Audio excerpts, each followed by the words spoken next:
Sick and tired of waiting on you.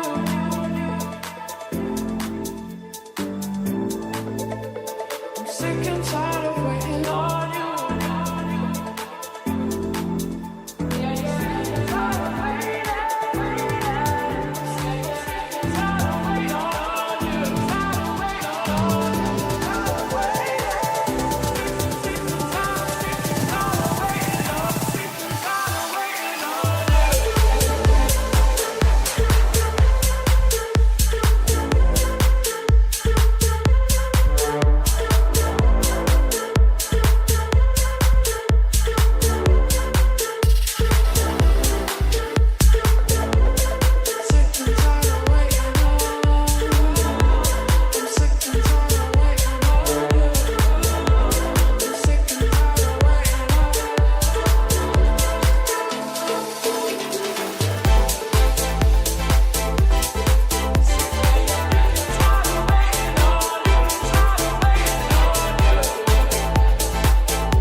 It's Monday, February the 26th, 2018. Welcome to the second of our 3 nights of debates for the 2018 Students' Union elections.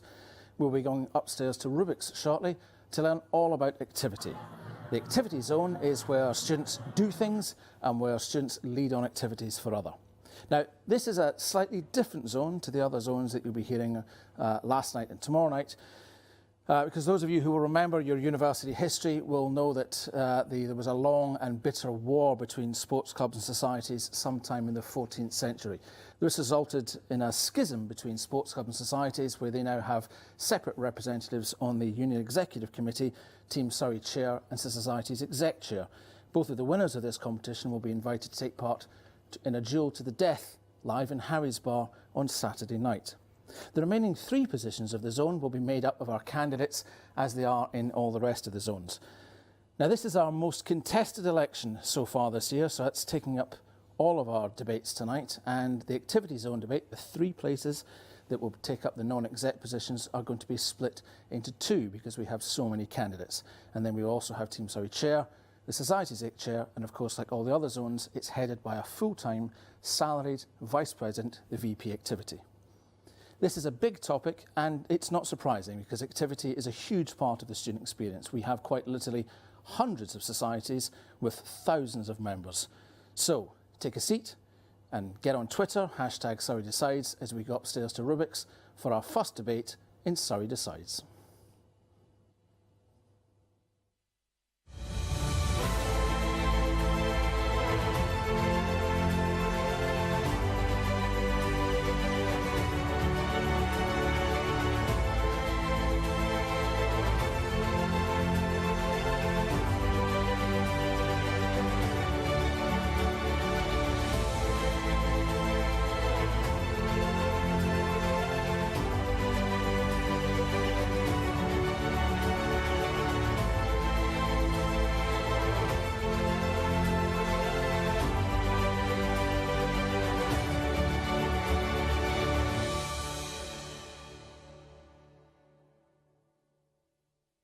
Chairing the debate for the activity zone, please welcome Solomon Milides.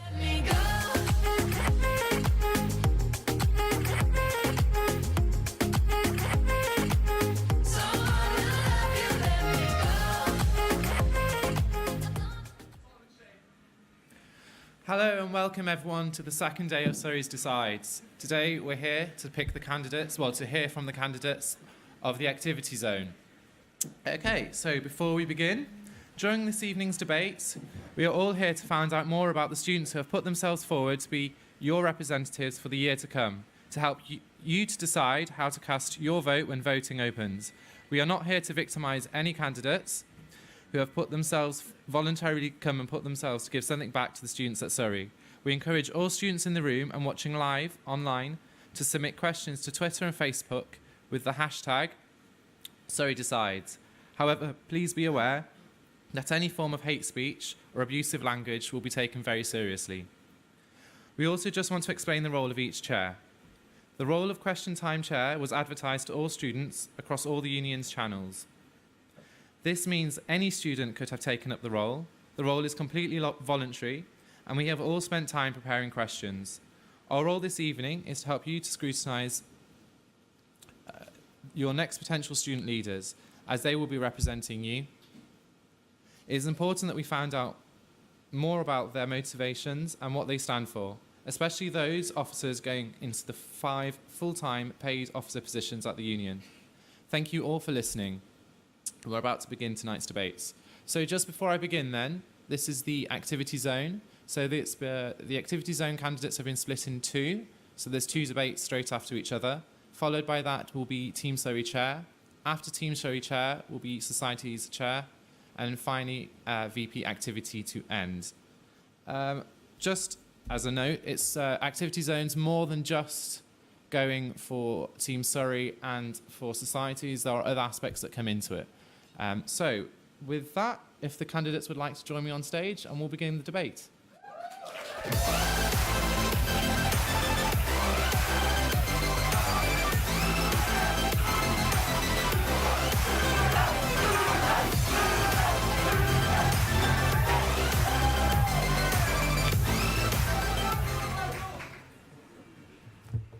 Okay, thank you, candidates, for joining me on stage. We'll start off then with the set question. We'll start from my right, going to my left. If you could all introduce yourselves before you begin, and then we'll go. So, some students, for example, VET and GSA, want to be taught on Wednesday afternoon. How could you persuade them that extracurricular activities would benefit them? So if we could start with Ellie. Hiya, I'm Ellie and I'm a PTY veterinary bioscience student. And basically before I start, I feel like this question needed some clarification. Due to GCSE and vet school already have their own sports reps who run extracurricular activities such as vet varsity that happened yesterday and GSA who runs varied social sports and having their own extracurricular activities such as dance, singing, and their instrumental lessons.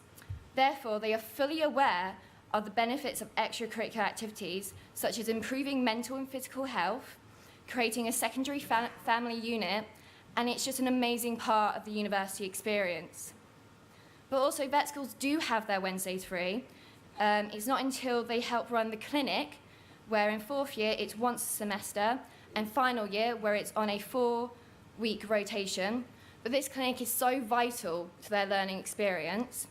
And in fact, it's PhD students who do not have their Wednesdays free due to research and training seminars, which are run by staff, but also PhD students are not always based on campus.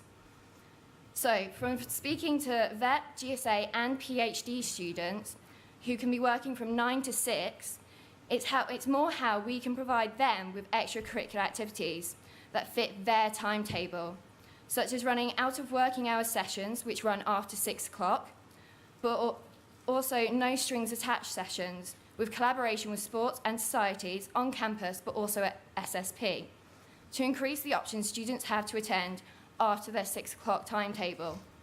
I'd also like to get the information out there through the booklet I have mentioned on my manifesto of societies and sports who already run out of working hours sessions, such as dodgeball and mountaineering, and bring advertisement and campaigns of like This Girl Can and sewing moves to GSA and vet school who don't have the rolling advertisement screens seen around campus. Lastly, I'd like to do a collaboration with the sports reps already in place and create one for the PhD students with SSP and Sports Club to give them more access to equipment to improve the variety of sports that they can organise to fit around their timetable.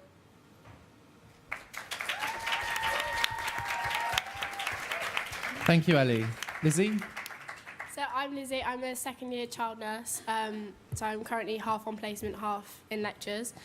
So Wednesday afternoons are currently protected time for sports and societies, but obviously being a nurse when we're out on placement, it's not always protected. We are on shift. In terms of the vet and GSA, obviously Ellie mentioned about the recent vet varsity. So I know a couple of people that participated and they absolutely loved it. It was a huge success. So VetSoc organised this tournament against the Royal Vet College, and that brought all vet students together, and it gave them a real sense of community, that even though they're different unis, that there's the potential that they could be working together in the future. So with things like GSA, I'd look at the potential of bringing other kind of acting universities, acting colleges to set up a similar thing to Vet Varsity. So Surrey loves a bit of competition. You see that in our varsity.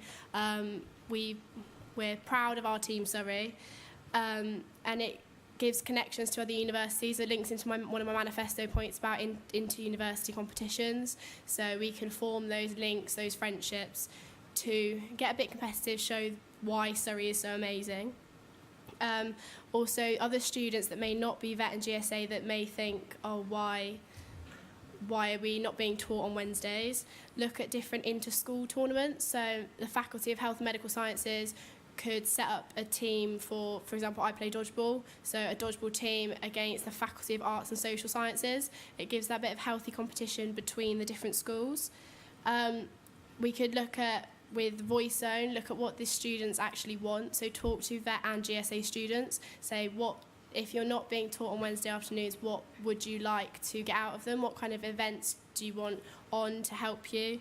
Another point of my manifesto is about the importance of sport in mental health. So being a nurse, I see a lot of children and young adults with mental health problems on placement, and they are always promoting the use of sport and society and friendships to improve it. Obviously, sport releases endorphins, so it's known as your happy hormone. So you can look at bringing in professionals from healthcare backgrounds to come and talk to the students, to convince them, talk to them why sport is so important. But I think one of the main things is working with Voice Zone, know what the vet and GSA students and any other students that feel that way, what they want out of the union, so that they can get the best experience they can out of us, and they can show why Surrey is so amazing, because we are. Thank you very much. Cam?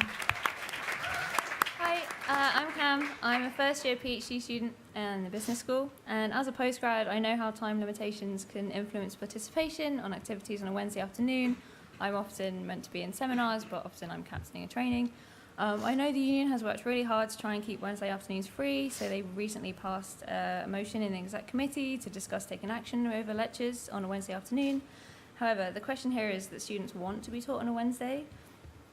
I think students should be consulted and agree upon whether lectures should take place on a Wednesday afternoon. However, the timing of this consultation is important. Students should be informed of the activities available to them with the opportunity to attend taster sessions before the consultation. Participation is an issue with societies and sports clubs. There are around 15,000 students at Surrey, but only 7,000 to 8,000 students take part in a sports team or society. That's around 50% of people not taking part in an activity. I would work as part of the activity zone to ensure there are no barriers for students to take part in activities. Firstly, I would implement a students-focused Freshers' Fair. I found that more and more companies and non-university groups are attending the Freshers' Fair, and this would mean there's more space for student demonstrations and presentations to increase participation. In addition to this, a longer active Freshers' Fair would definitely increase and persuade students to join more clubs. A longer active Freshers, longer than 2 days, is needed in order to all sports teams and societies to accommodate students' availability to participate. These active Freshers sessions would go on for maybe 2 weeks, and then after a point, all members would need a membership. This cut-off point would need to be clear for all clubs. Another point would be more play sport sessions. Play sport provides a great alternative to playing competitive sport in university teams, especially those people that have lectures on a Wednesday afternoon. But there also needs to be promotion of being an integral part of clubs and societies. This could be done through a Boost Your Potential Week. Becky did this a few years ago as VP Activity. So this would be a week of talks with the aim of helping students highlight the importance of being part of sports and society committees, as it would enhance their employability prospects. And this can also be done through a promotion of AGP season. So a lot of people don't know that AGM season A lot of people don't know, if they're not part of a club or society, about AGMs and the benefits they could have by being on a committee. So a document could be sent out through the union describing all the roles in the committee and the skills that could be transfers from real world situations. Students are at the university to get a degree, and if they're aware of the benefits of participating in a society or sports team and they still wish to be taught on a Wednesday afternoon, then we just have to make sure that they have the opportunity to participate on other days. Thank you very much.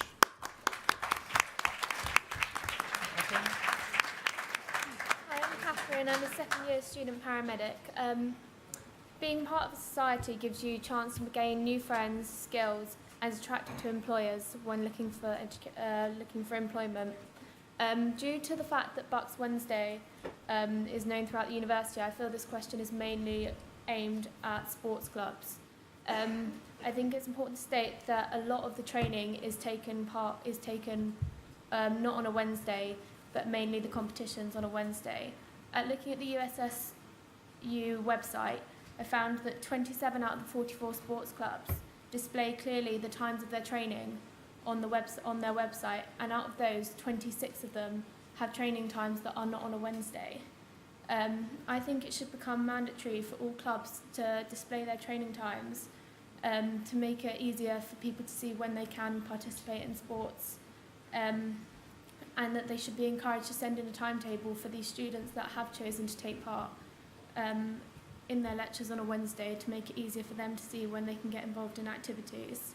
I think it's important that everyone's made to feel included in extracurricular activities to enhance their time at university and get the most out of their time here.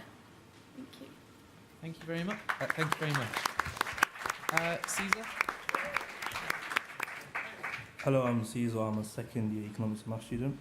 The most effective way of convincing anyone to take up extracurricular activities is by constant promotion and exciting incentives. In my manifesto, I emphasise about events similar to Freshers' Fair that should happen more often. It is disappointing that after refreshers and Freshers' Fair, some societies and clubs go completely off the radar. As activity zone, we must encourage clubs and societies to be proactive in promotion. The ground floor of the library, outside GSA and on the way to Manor Park are great places where society should be advertising more. GSA and VetMed students have over 22 hours of practical teaching. We must make it clear that accessible extracurricular activities have mental and physical benefits. Thus, being involved in sport undoubtedly makes the university experience better. This is something GSA deserve, since their percentage of overall satisfaction in 2017, according to the NSS, was the lowest of all departments at 74%. This is not only a specific issue, as our university satisfaction has dropped from 4.31 to 4.2 from 2017 to 2018. As an activity zone member, I will be more than happy to talk about my personal experiences in order to encourage students to get participated. I felt isolated when I first started uni, which I'm sure many of you have experienced. Once I joined American football, I felt part of a family, and that is when I truly started my university experience. Therefore, this is one of the main things I want to encourage. It was also brought to my attention that there was small doubt if GSA could vote in Surrey Decides. There is clearly an integration problem. Also, there are roughly 750 students doing healthcare degrees, and only a small minority are part of a registered Bucks team. Thus, similar to campaigns to hashtag This Girl Can need to be created in order to get these forgotten students more participated. Due to long hours of teaching, students are likely to get participated if there is zero commitment needed. Inter-department football, for example GSA versus ISOC and extra social leagues, would definitely ignite excitement for extracurricular activities. In retrospect, Activity Day on a Wednesday is crucial for a healthy body and mindset. Extracurricular activities are a great way to ensure this university reaches the traditional goal of unification.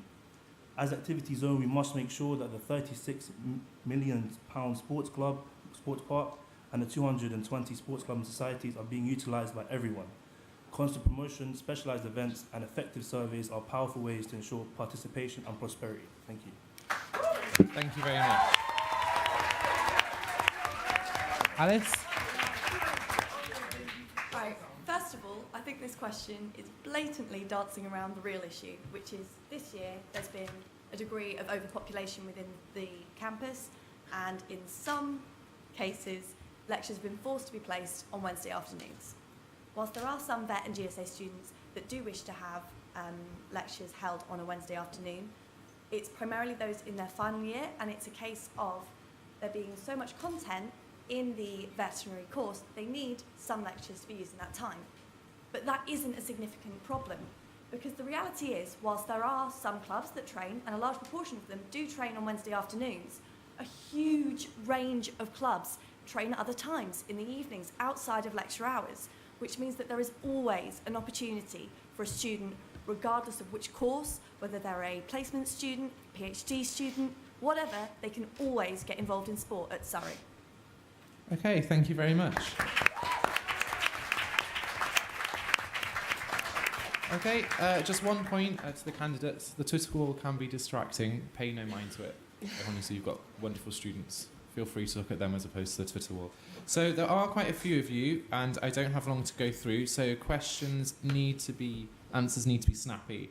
I will be being a bit more strict than I was yesterday with answers. So I'll go on to some manifesto questions, then we'll have a group question, and then there should be time for a floor question. So if I start from my right, go that way, and then I'll start with you, Catherine, and go that way afterwards. So, Cam. You say you want there to be more play sport. Yep. Is there space? Is there time? Do we have the feasibility to be able to do it? Yep, I definitely think there's feasibility to do play sport. Dan Jacobs has always tried to promote it and is always trying to make a bigger campaign, is always trying to communicate with sports that it's available and trying to make them participate. So I definitely think there's space and time for it. Okay. Definitely on that. Okay, thank you. Okay, if we move then on to Lizzie. So I think from your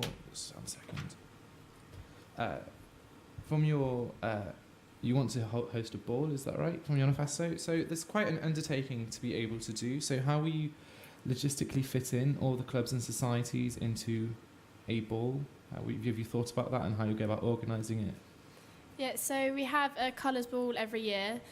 So the uni does have connections and facilities to suit the Surrey teams. So I'd look at maybe minimising the amount of maybe committee members or members that go from the Team Surrey team, so it opens up spaces for other societies. I'd want to open it up because at the moment it's mainly committee members and final years that are open to tickets within a lot of societies. So open it up to give members the opportunity to vote for who they believe should get the recognition to be able to go to these events. So possibly a first year that has done a really good job at, I don't know, they were your MVP at one of your tournaments. We'd work with, obviously, Community Zone to look at spaces that we can hold it, work with the Sports Park SSP and the other union members to look at where they hold the colours ball and whether it would be possible to host the society's ball as well. Get everyone involved. Okay, thank you. Okay, so if we move then on to Ellie. So you say you want to have a blog booklet that you'll generate and you're going to have all the clubs and societies put in something for it. So how will you make sure that all clubs and societies actually get back to you? Because in my experience, they don't just necessarily always reply. Well, basically this blog is actually, it's just something that I want to give to freshers before they end up going into Freshers' Fair, because I find Freshers' Fair can be really, really hectic and you just get overwhelmed, you can't talk to everyone, and so therefore if they have this blog of all this information, they can walk in there and go, oh, I want to go see this club, I want to go see that sport. But also there's limited places at Freshers' Fair, meaning not everyone gets the chance to show their club or society off. So to answer your question, this is just going to be something that societies and sports can get involved with. It's free advertisement for them. I'm not going to force someone to make me an abstract of how they're going to encourage participants to get involved with their sport or society. This is just something they can get involved with, basically. Okay, thank you. Okay, so if we move then on to Catherine, you want to generate a guide to room bookings. Were you aware this was currently underway, and have you spoken to anyone about that? I haven't spoken to anyone, but I think I wanted it as I became Vice President of Harry Potter this year and got advice from the old committee.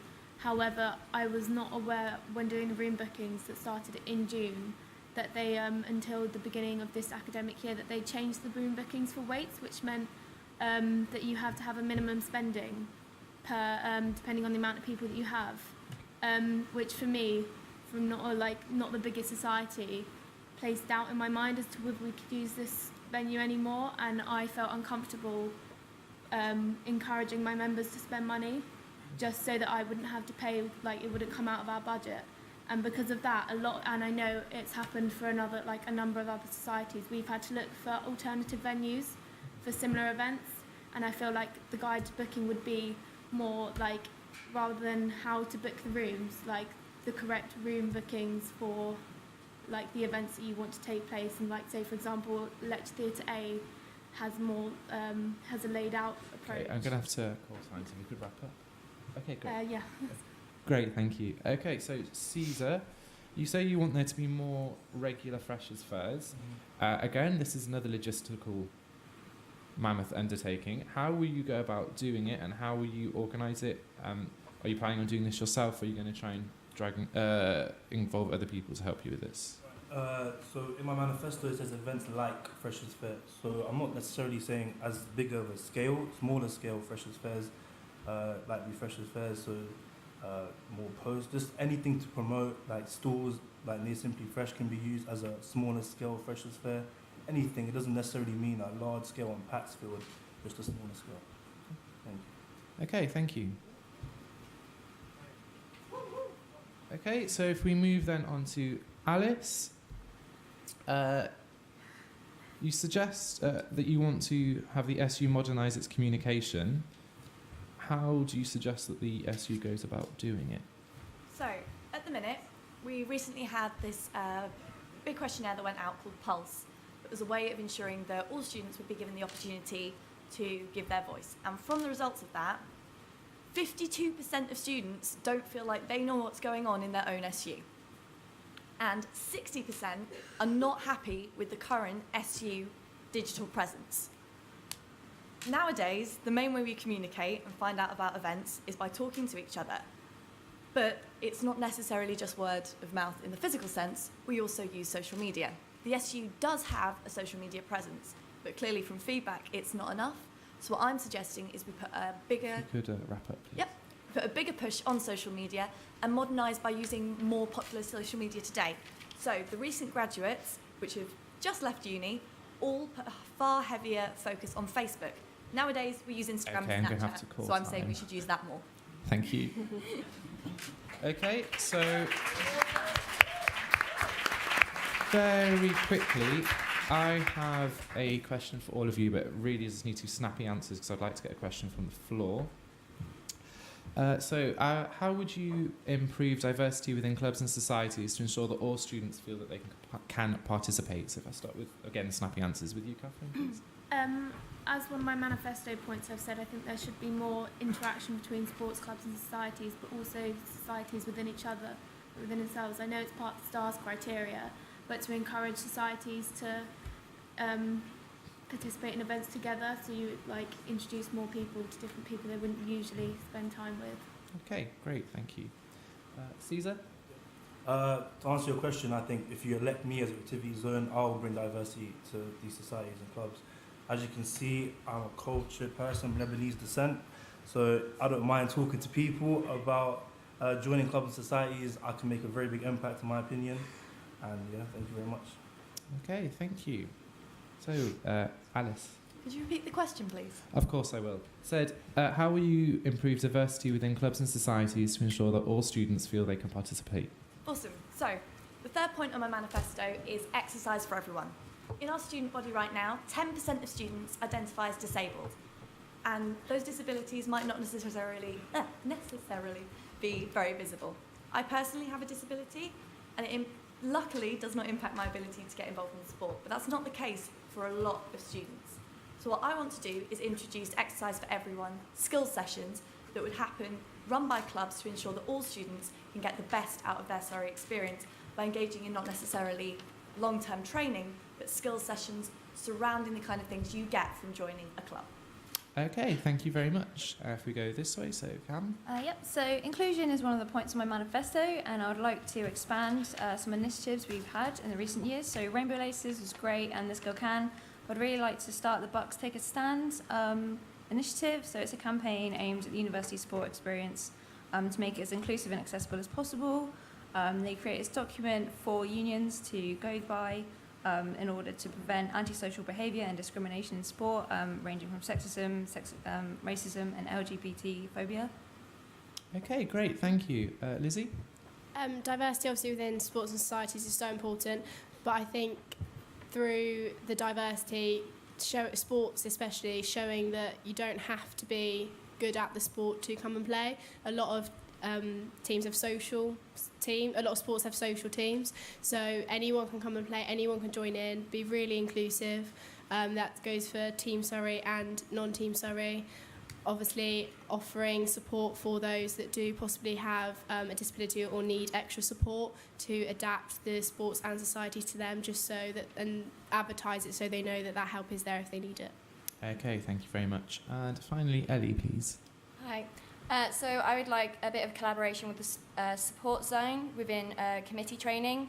So committees are trained within mental and physical disabilities, but also I'd like a larger collaboration with other societies such as the brand new AutisOC, where sports could get involved and they could come help teach us how we can basically run our sessions which are more friendly for other people. Okay, thank you very much. So we're coming towards the end. So I will take a question from the floor, but if you could make sure it can have a quick answer. So hands up for questions. Yeah, there's a gentleman over there.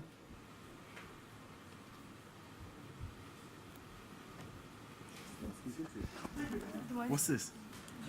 Oh, it's a microphone. Okay, cool. What makes you think that you're best qualified for this position? Okay, yeah, if you could answer in 30 seconds, that would be great. So, Alice, and we'll go this way. I have loads of experience working with the SU. As all the current SABs know, I'm constantly in the office. I am currently the chair for the Jitsu Club, and I am heavily involved in doing everything I can to make sure smaller clubs are able to have more of an impact, and I have plenty of experience with that in the last year. Thank you very much. Caesar? As my manifesto says, creativity, doing unorthodox stuff, lifting competitions, society, social leagues, for sports other than football, being dynamic, fun, different, while still focusing on the main roles, block runs, bleep tests, society competitions, inter-house competitions, making activities fun, not a hobby, but more of a lifestyle, dynamic, unique flavour, spice, culture. It's not all about box points. It's not all about boring society bar crawls. Let's make this a competitive and hungry environment, and hopefully the same energy gets transferred into our studies. Thank you very much. Thank you very much. And Catherine? I have a lot of experience within smaller societies, and I think they should be given more of a chance to reach their full potential. And if I did, I'd make sure that I could get in contact with them, try and make the most for them and their members. Okay, thank you very much. And Cam? Yep. So this is my 5th year at university. I've had experience with the Surrey SU, and I've also done an undergrad at Swansea, so I'm used to their SU and how that runs as well. So I've had lots of experience in SU. I was also captain at my other university in my undergrad. But this year I'm currently president and captain of the Ultimate Frisbee Club, and last year I was captain and social sec. I'm very experienced with working with people, different societies and the union, and yeah. Okay, thank you very much. Lizzie? So I'm currently women's captain for dodgeball. I'm in the process of organising an inter-university tournament. So we currently have 2 London unis confirmed to come over. It's a social tournament, so just to kind of get them involved. I was head of my school council during secondary school, and we set up a lot of new initiatives. So I'm kind of used to that process of having the initial idea and helping support students through to get their idea heard. And Thank you very much. And Ellie? So at the moment I am social sec for dodgeball, but in the past I've also been social sec for biosoc. So as a social sec, I've collaborated with a huge amount of other societies and sports. But also I've been involved with sports since I was about 5 years old: equestrian, volleyball, swimming, basketball, drama, pretty much everything. I've also got to know Katie quite well this year, I'm always in the union. So yeah, I feel like I've got quite a good database to already go on with the collaborations, but also I've also got the insight of how the union already runs. Okay, thank you very much. I would like to thank all the candidates who were really concise with your answers. I'd like to thank the question from the floor. It's a very nice question. Thank you all for coming and doing this. Thanks for having us. If you'd like to exit the stage.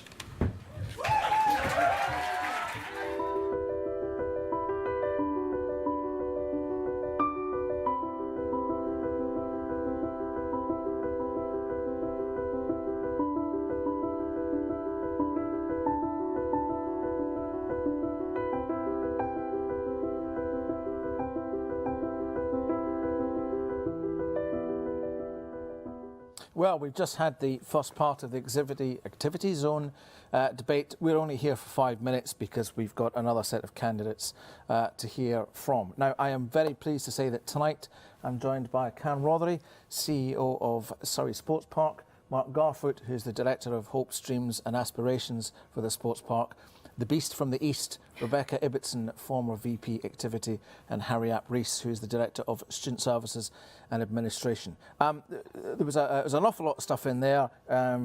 We were on there for about 40 minutes. I think it's fair to say that the opening questions were pretty long, and the general theme seemed to be more, apart from Wednesday afternoons. Less Wednesday afternoons, more everything else, and people wanted freshers' fairs lasting for 3 years and things like that. Is that fair to say? I think we've got kind of high participation rates. Anyway, Ken, you've got an insight into this from your former role in Bucks. You'll have an idea of participation across universities.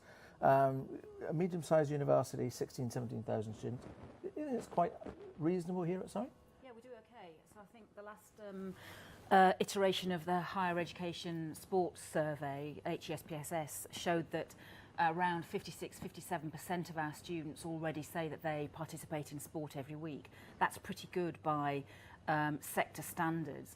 We know that not everybody participates at the sports park, which means a lot of our students are participating elsewhere in a local gym or in their own time. But yeah, we do okay, we do quite well. And the variety of what we offer already at Surrey is really broad. So the Play Sport initiative that one of the candidates was talking about is quite new. And really developing quickly. And of course we've now got Surrey Moves, which captures all of those students who don't want to play sport as such, but really just want to keep fit and healthy. Mark, you've got to balance the pressures of hundreds of students wanting to use all the facilities all of the time. You've hosted the Lacrosse World Cup, various other prestigious events. We know Harlequins do some stuff at SSP. How do you juggle this three-dimensional chess all together? Really big bit of paper and a pencil. If it helps, I don't go to the sports park, just to free up a bit of capacity. capacity. Day, Alan, come on, public know that, you came to visit us on Wednesday. No, it is a challenge because everyone's passionate about their club and they want their space to do their activity and run their thing for their members. But it is a balance of that, making sure everybody is, fair and equitable to all clubs. And I think the general theme actually for most of the candidates there was collaboration. Loads of people want to do more things. They want societies and sports to come together. So actually, can we engineer that to make that work? Can the sports clubs reach out, get some societies involved? It's interesting actually, if you take intramural football, mostly that's societies. There's actually no sports clubs. It's either courses or course societies or societies themselves. So actually there are quite a lot of active societies. It's how we bring them together. Do you think it's a problem that Stag Hill campus has lost its sort of activity core? It used to be a field, obviously the sports centre used to be here. I seem to be that nobody's really sort of doing that activity on Pat's Field anymore. Yeah, and that's one thing we'd like to do. We'd like to bring more stuff back, but Pat's Field, invariably, most of the time we're at university, it's wet. So we don't assume it's not an appropriate venue for that. So then you're looking over at Manor Park and then we're trying to fit everyone together. So, but definitely we'd like to bring more stuff back to campus. Whether it's sport, that's quite a challenge. Depends what they do with that area, whether the marquee goes every year or you build a uni and get any space underneath it, that'd be great. But come the summer, it's much easier to organise things on packs. That's not necessarily a problem, but I think people do need to be creative and look at several of the candidates are talking about how can we organise tournaments that get everyone involved, so things like Boogball, the Dodgeball put together, regional netball, that brought societies together. Are we actually getting that message out to everybody to show that there are lots of things to get involved with, but at the minute only a small percentage of people are trying to do certain things rather than actually listening? Maybe that comes from messaging. A couple of people mentioned that there's not enough out there. Should we be using social media better, etc.? Rebecca, so there was some talk there about societies coming to Colours Ball. Unless I heard it wrong, she was talking about cutting down the amount of sports clubs that could come to get more societies there. Not entirely sure if that's a vote winner. One thing, Mark is right. Lacrosse, you know, it was a freezing cold Wednesday afternoon, and they were playing like it was the final of the Six Nations.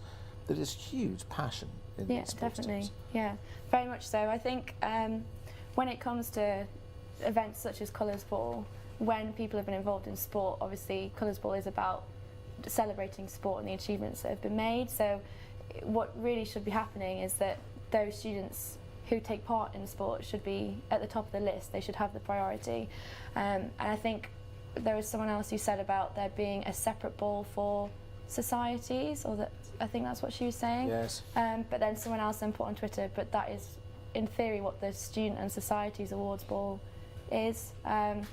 So I think it depends on how people have experienced it in the past. So it may be that some people feel that maybe that's about all students and not enough about societies, because Colours Ball is purely about sport. So it's interesting to hear how they experience it, because I think there are so many achievements that are made in activity, whether it is sports or societies, or whether it's volunteering. Like, there's so many different aspects to activity that it deserves to be celebrated, and again, they just want to see more of it.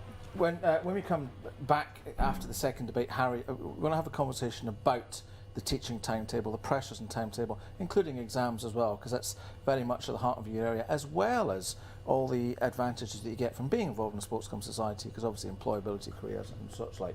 But I'm being shouted at here now that it is time to go back up to Rubix for the second part of the activity zone debate for our remaining candidates.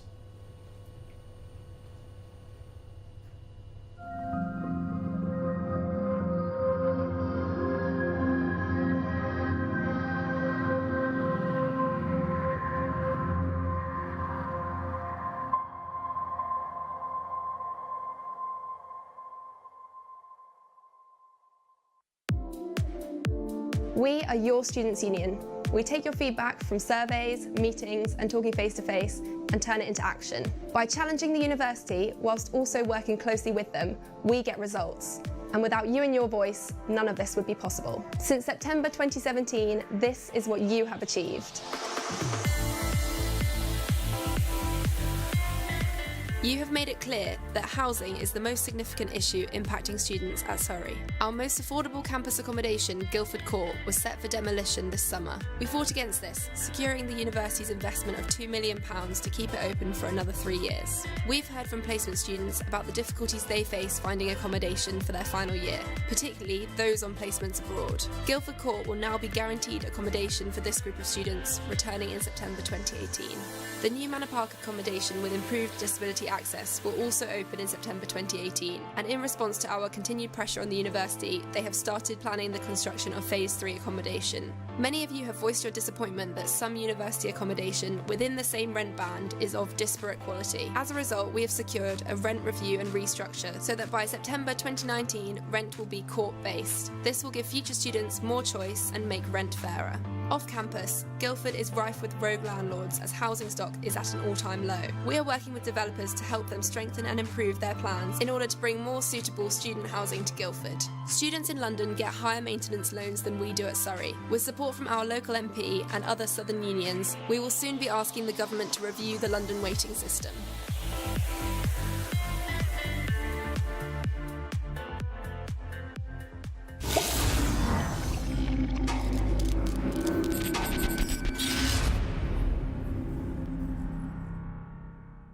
Chairing the debate for the activity zone, please welcome Solomon Milides.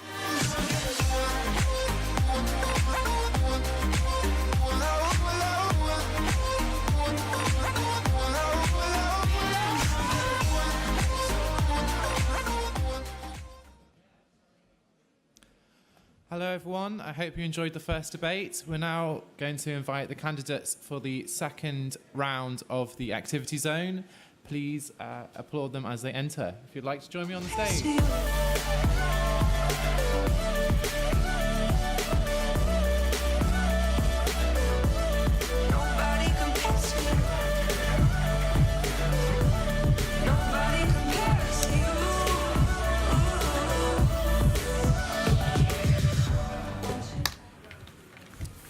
Okay, thank you for joining me on the stage. It's the same set question, which I'll read out again, and we'll go from my right to my left.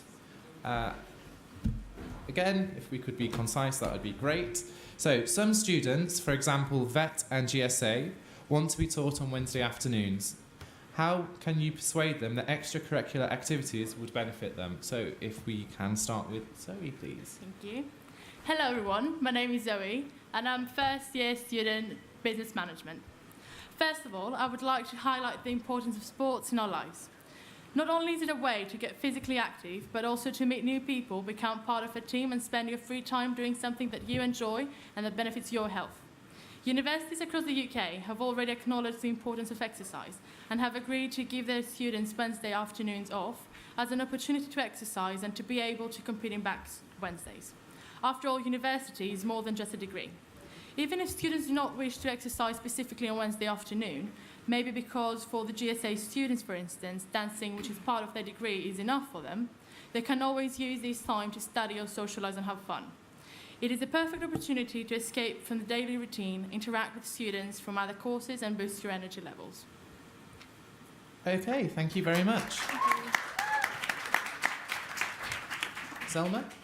Hi, I'm Salma. I'm a first year chemical engineer. I want to say that if some students were to be taught on Wednesday afternoons, this would disadvantage students from these departments that do wish to take part in sports, as matches and trainings do occur at this time. Students from GSA and VetMed do have a very busy schedule with their lectures centred within their own department buildings and not at the heart of campus, which can lead to these students feeling like they're not really part of the university. So I would say to these students that taking part in activities with the rest of the university would create a stronger sense of the student community for them. The School of VetMed also has its own very active society, as they do their varsity as well. And students from here take part in other activities, like 3 VetMed students last year took part in Bollywood Dance Society's Battle of Bollywood against other universities, so they do take part in other activities. And I would tell them that clubs and societies have a lot of members, which means that it's very likely that students will find lifelong friends that have like-minded interests.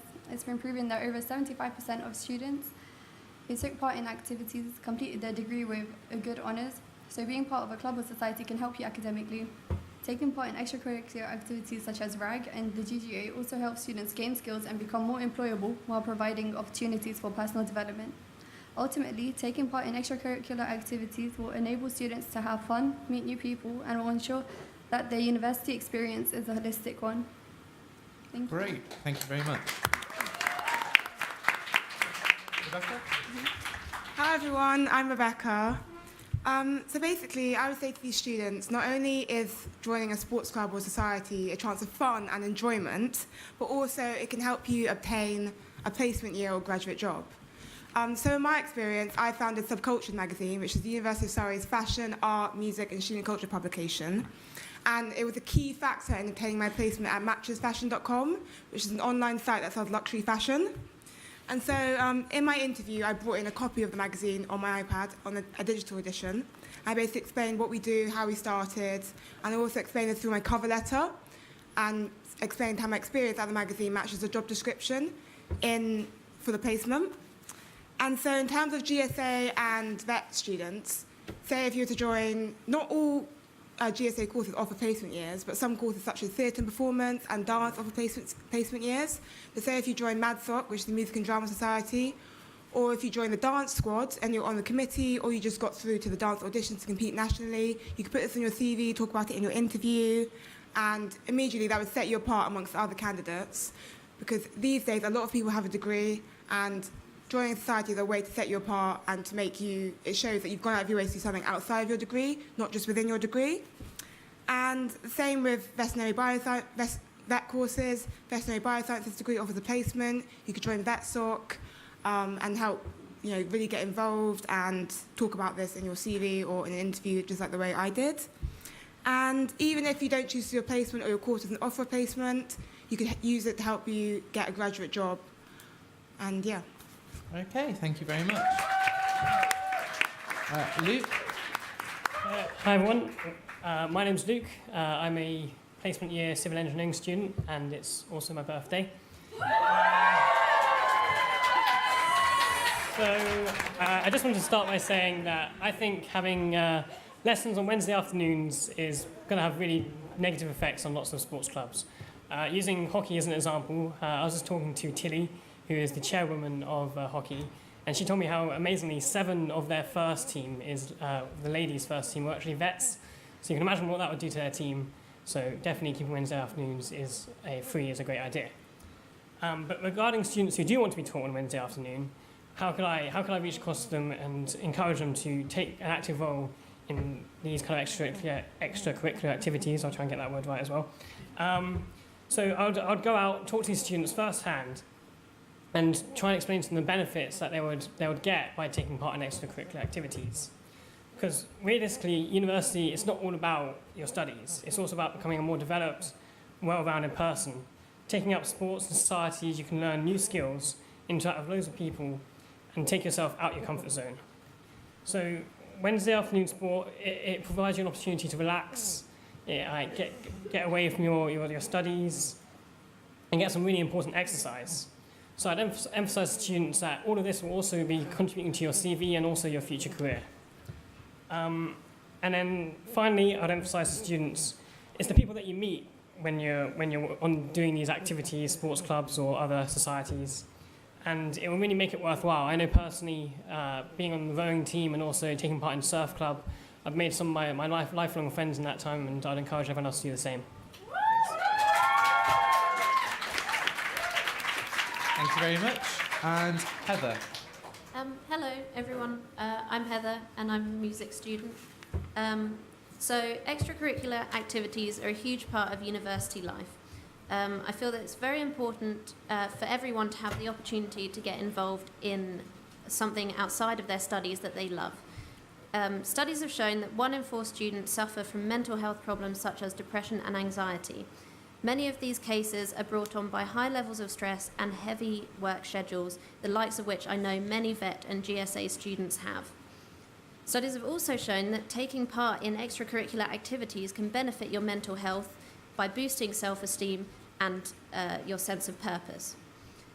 One of the points in my manifesto states that I would like to create a forum that is easily accessible for students to find information on the benefits, including those about mental health, of taking part in extracurricular activities. I feel that this is something that should be taken very seriously as it affects all of us, whether directly or indirectly.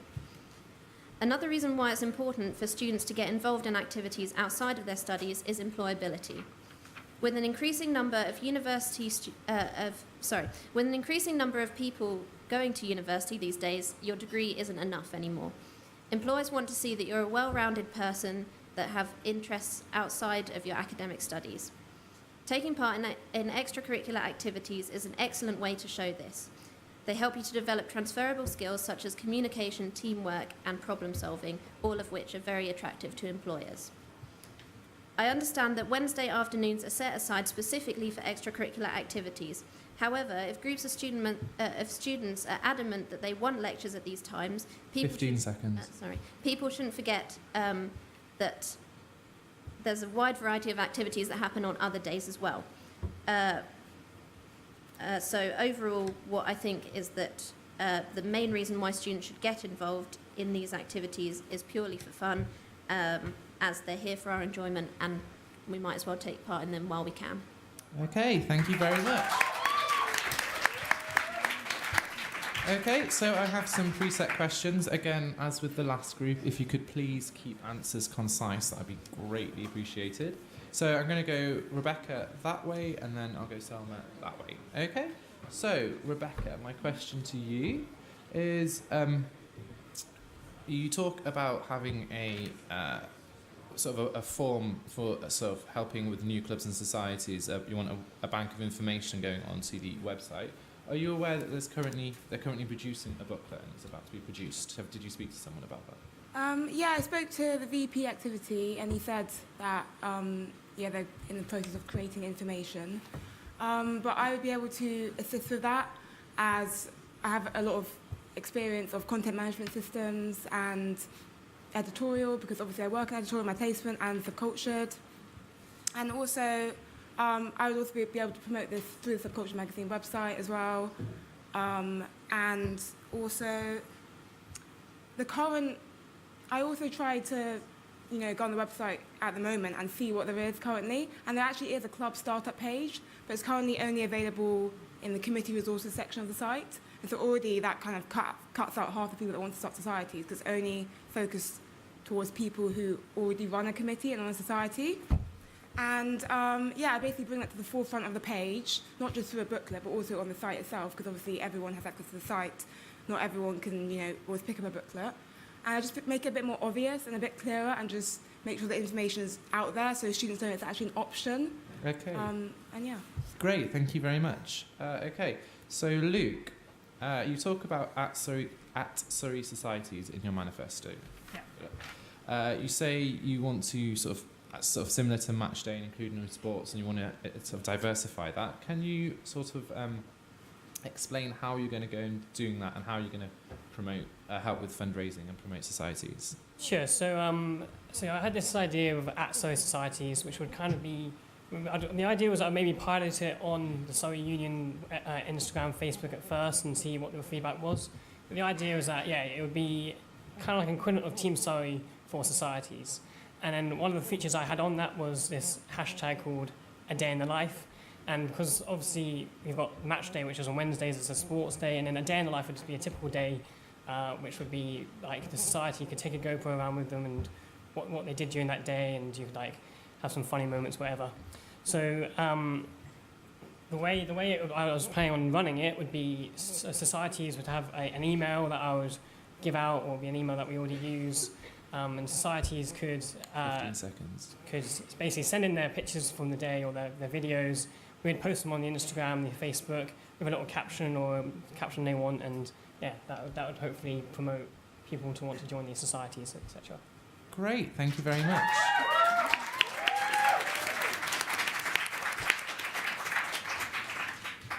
So, Heather, you talk about communication and you want better advertising for societies and sports. So my question to you is, how will you go about doing that? Are you aware that there's already marketing and training and collaboration that's being encouraged? So some more details around that, if you would. Yes, of course. Yes, so there may be marketing training already given to committee members. However, I feel that it's not really that effective. Because I'm not seeing a lot of things clearly around the university where I'm seeing societies and sports fully advertising their events. And I know a lot of them kind of, at least to me anyway, looking from a student's perspective, go under the radar, and I just don't know about them. So then, so also about the societies and sports clubs working together to put on events. I know that these are things that do happen as well, but I feel that it should be encouraged more, because it's good to collaborate with different groups of people, and it means that you can bring bigger audiences to your events rather than just smaller audience to multiple smaller events. Great. Thank you very much, Heather.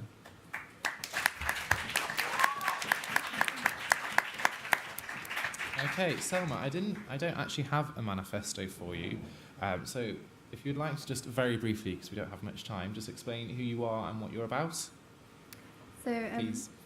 My manifesto, I didn't manage to upload it in time, but my 3 main points were inclusivity, involvement, and engagement. I want to make sure that everyone is involved, including ethnic minorities and disabled students and people with mental health problems, so that no one feels left out and everyone has something to do.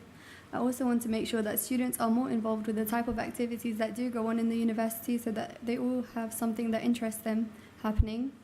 And I want to make sure that all students know what activities are happening, how to take part, and where to find out about what's going on in the university. Okay, great. Thank you very much.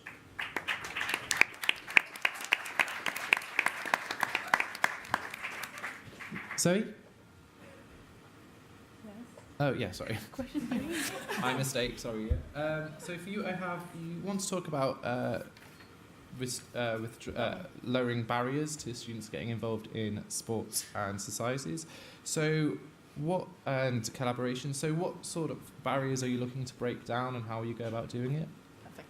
So when I was writing the manifesto, I thought that the prize was a big problem for many students.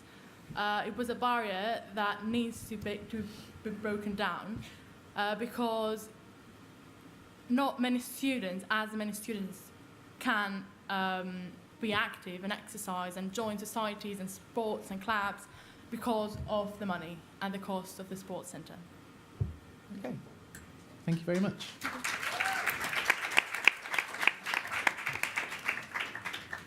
Okay, thank you to the candidates. I have a prepared question that I'd like to ask to all of you, and then once I've done that, there should be time for a question from the floor. Okay, so according to the Pulse survey, a percentage of students had never heard of, 51% of students had never heard of Give It a Go events. Can you tell me what these are and how you'll promote them better next year? And so to answer this, I am going to go Selma, Zoe, and then Rebecca that way. To be honest, I'm not really sure what a Give It a Go events are, but I think it's something that will encourage students to take part in something new that they haven't tried before. And I would promote these to students by improving communications with the SU and students, for example, by redesigning the website so it's easier to navigate, and also improving the notice boards around campus as they're very outdated and not regularly updated with all the information on them. So I would make sure that students are encouraged to take part in new things and that they're always informed of what's happening. Okay, thank you very much. Zoe? Lovely. So I think that students should know about those events, as it's really important to try new things and experience new things in life.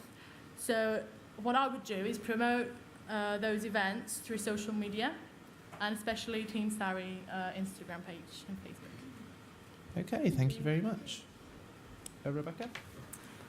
So Give It a Go events, they're like events after Refreshers Fair. So it encourages students to get involved that might not have tried that society or might have missed that society at Freshers Fair. So I remember gymnastics had a Give It a Go event because I think they were a bit slow to start their society and they'd probably got on board at Refreshers. So it gave students a chance to try it out. And I would promote it to students through using the SU plasma screens. I don't really think enough people know about that societies can send off graphics or posters to the plasma screens and get them shown all around campus without having to go up and put paper posters around, which takes a lot of time and is time consuming. And it's just a really good way of just letting students know about it because they're all around campus. And also, I wouldn't just have it around Refreshers Fair, but also at various points throughout the year, so maybe after Refreshers or between Freshers and Refreshers. Okay, thank you very much. Luke? Yeah, so let's give it a go, and I think I remember something else being like Be Our Bob events as well, I think. But I think, yeah, it's about after the big events like Freshers Fair and Refreshers Fair, it's about getting people like a second wave of encouragement to get involved. A way that I'd probably try and get this out to students and make sure they're trying to get involved would be, again, social media and like maybe some few like posters around and encouraging committees to be using their social media's platforms as well to advertise their events as well, and these give it a go kind of things. Okay, thank you very much. And finally, Heather. Yes, so Give It a Go events are something that I have heard of, but I really have no idea of any information about them, and I feel that this is because of a lack of information that is currently up to date, maybe on the union's website or through social media. So I feel that updating these areas would help to allow people to understand what these things are more than just knowing the name and not knowing what it involves. Okay, thank you very much.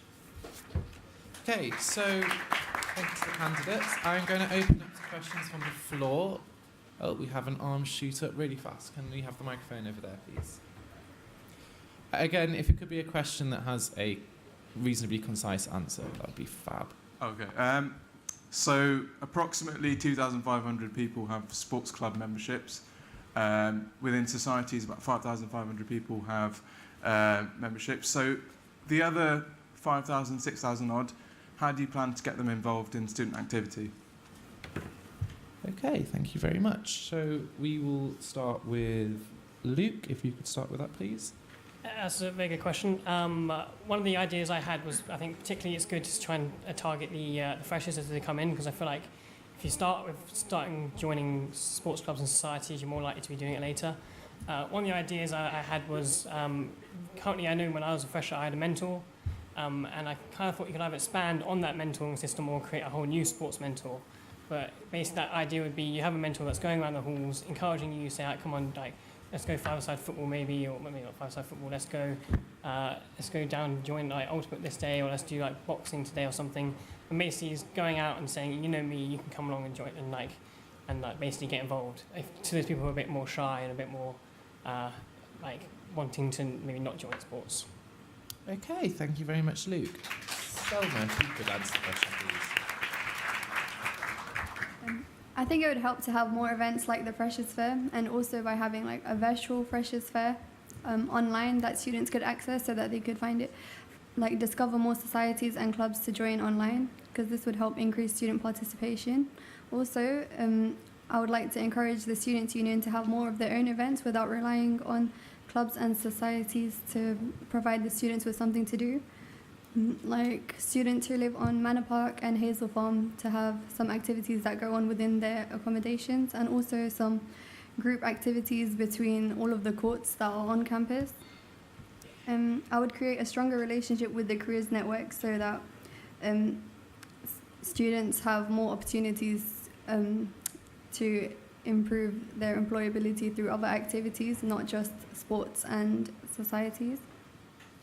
Improving communications is more important. We could have an app that would show students which societies they can join and make it easier for them to join. Okay, thank you very much. If we could go to Heather, if you don't mind answering the question, please.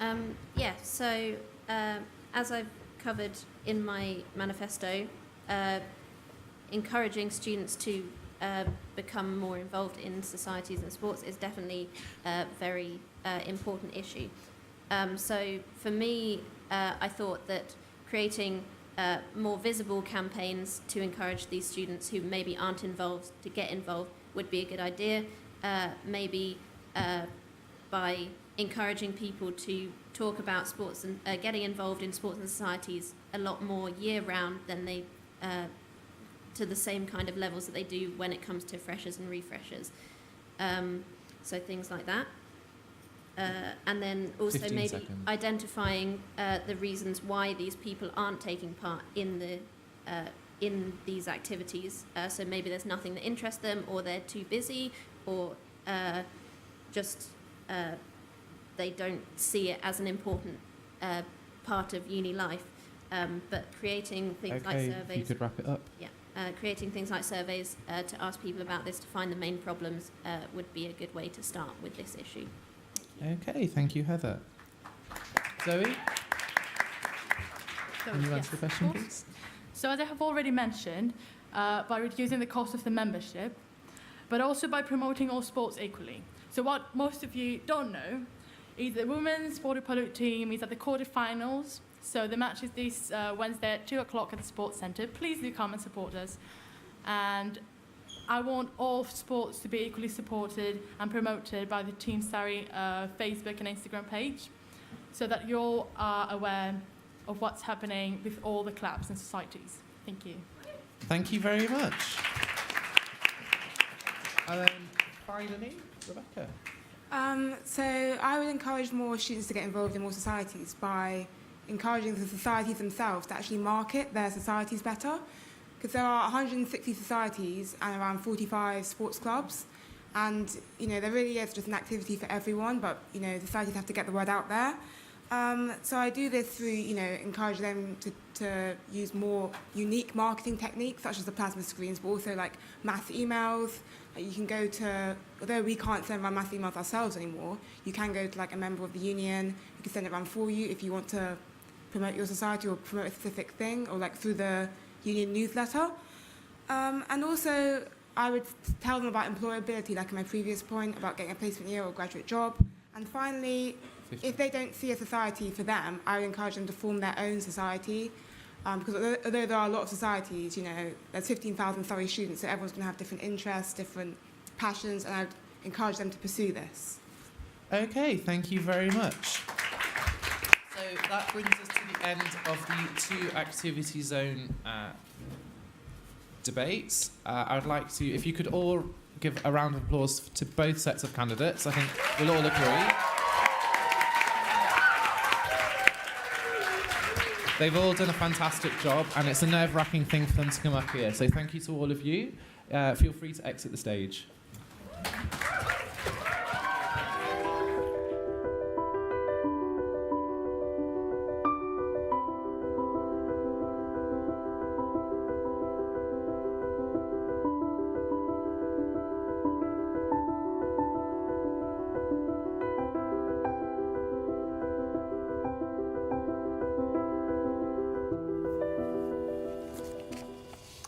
So, welcome back. We've now heard from all of the candidates for the 3 places that are remaining in the activity zone, remembering that the top 2 places are reserved for the Team Surrey Chair and the Society's Exec Chair. And we'll be hearing from the candidates for Team Surrey Chair in a moment. Now, just a reminder of the set question that we started with, which was that some groups of students would rather study on a Wednesday afternoon than have it off for activities, notably GSA students and VET students.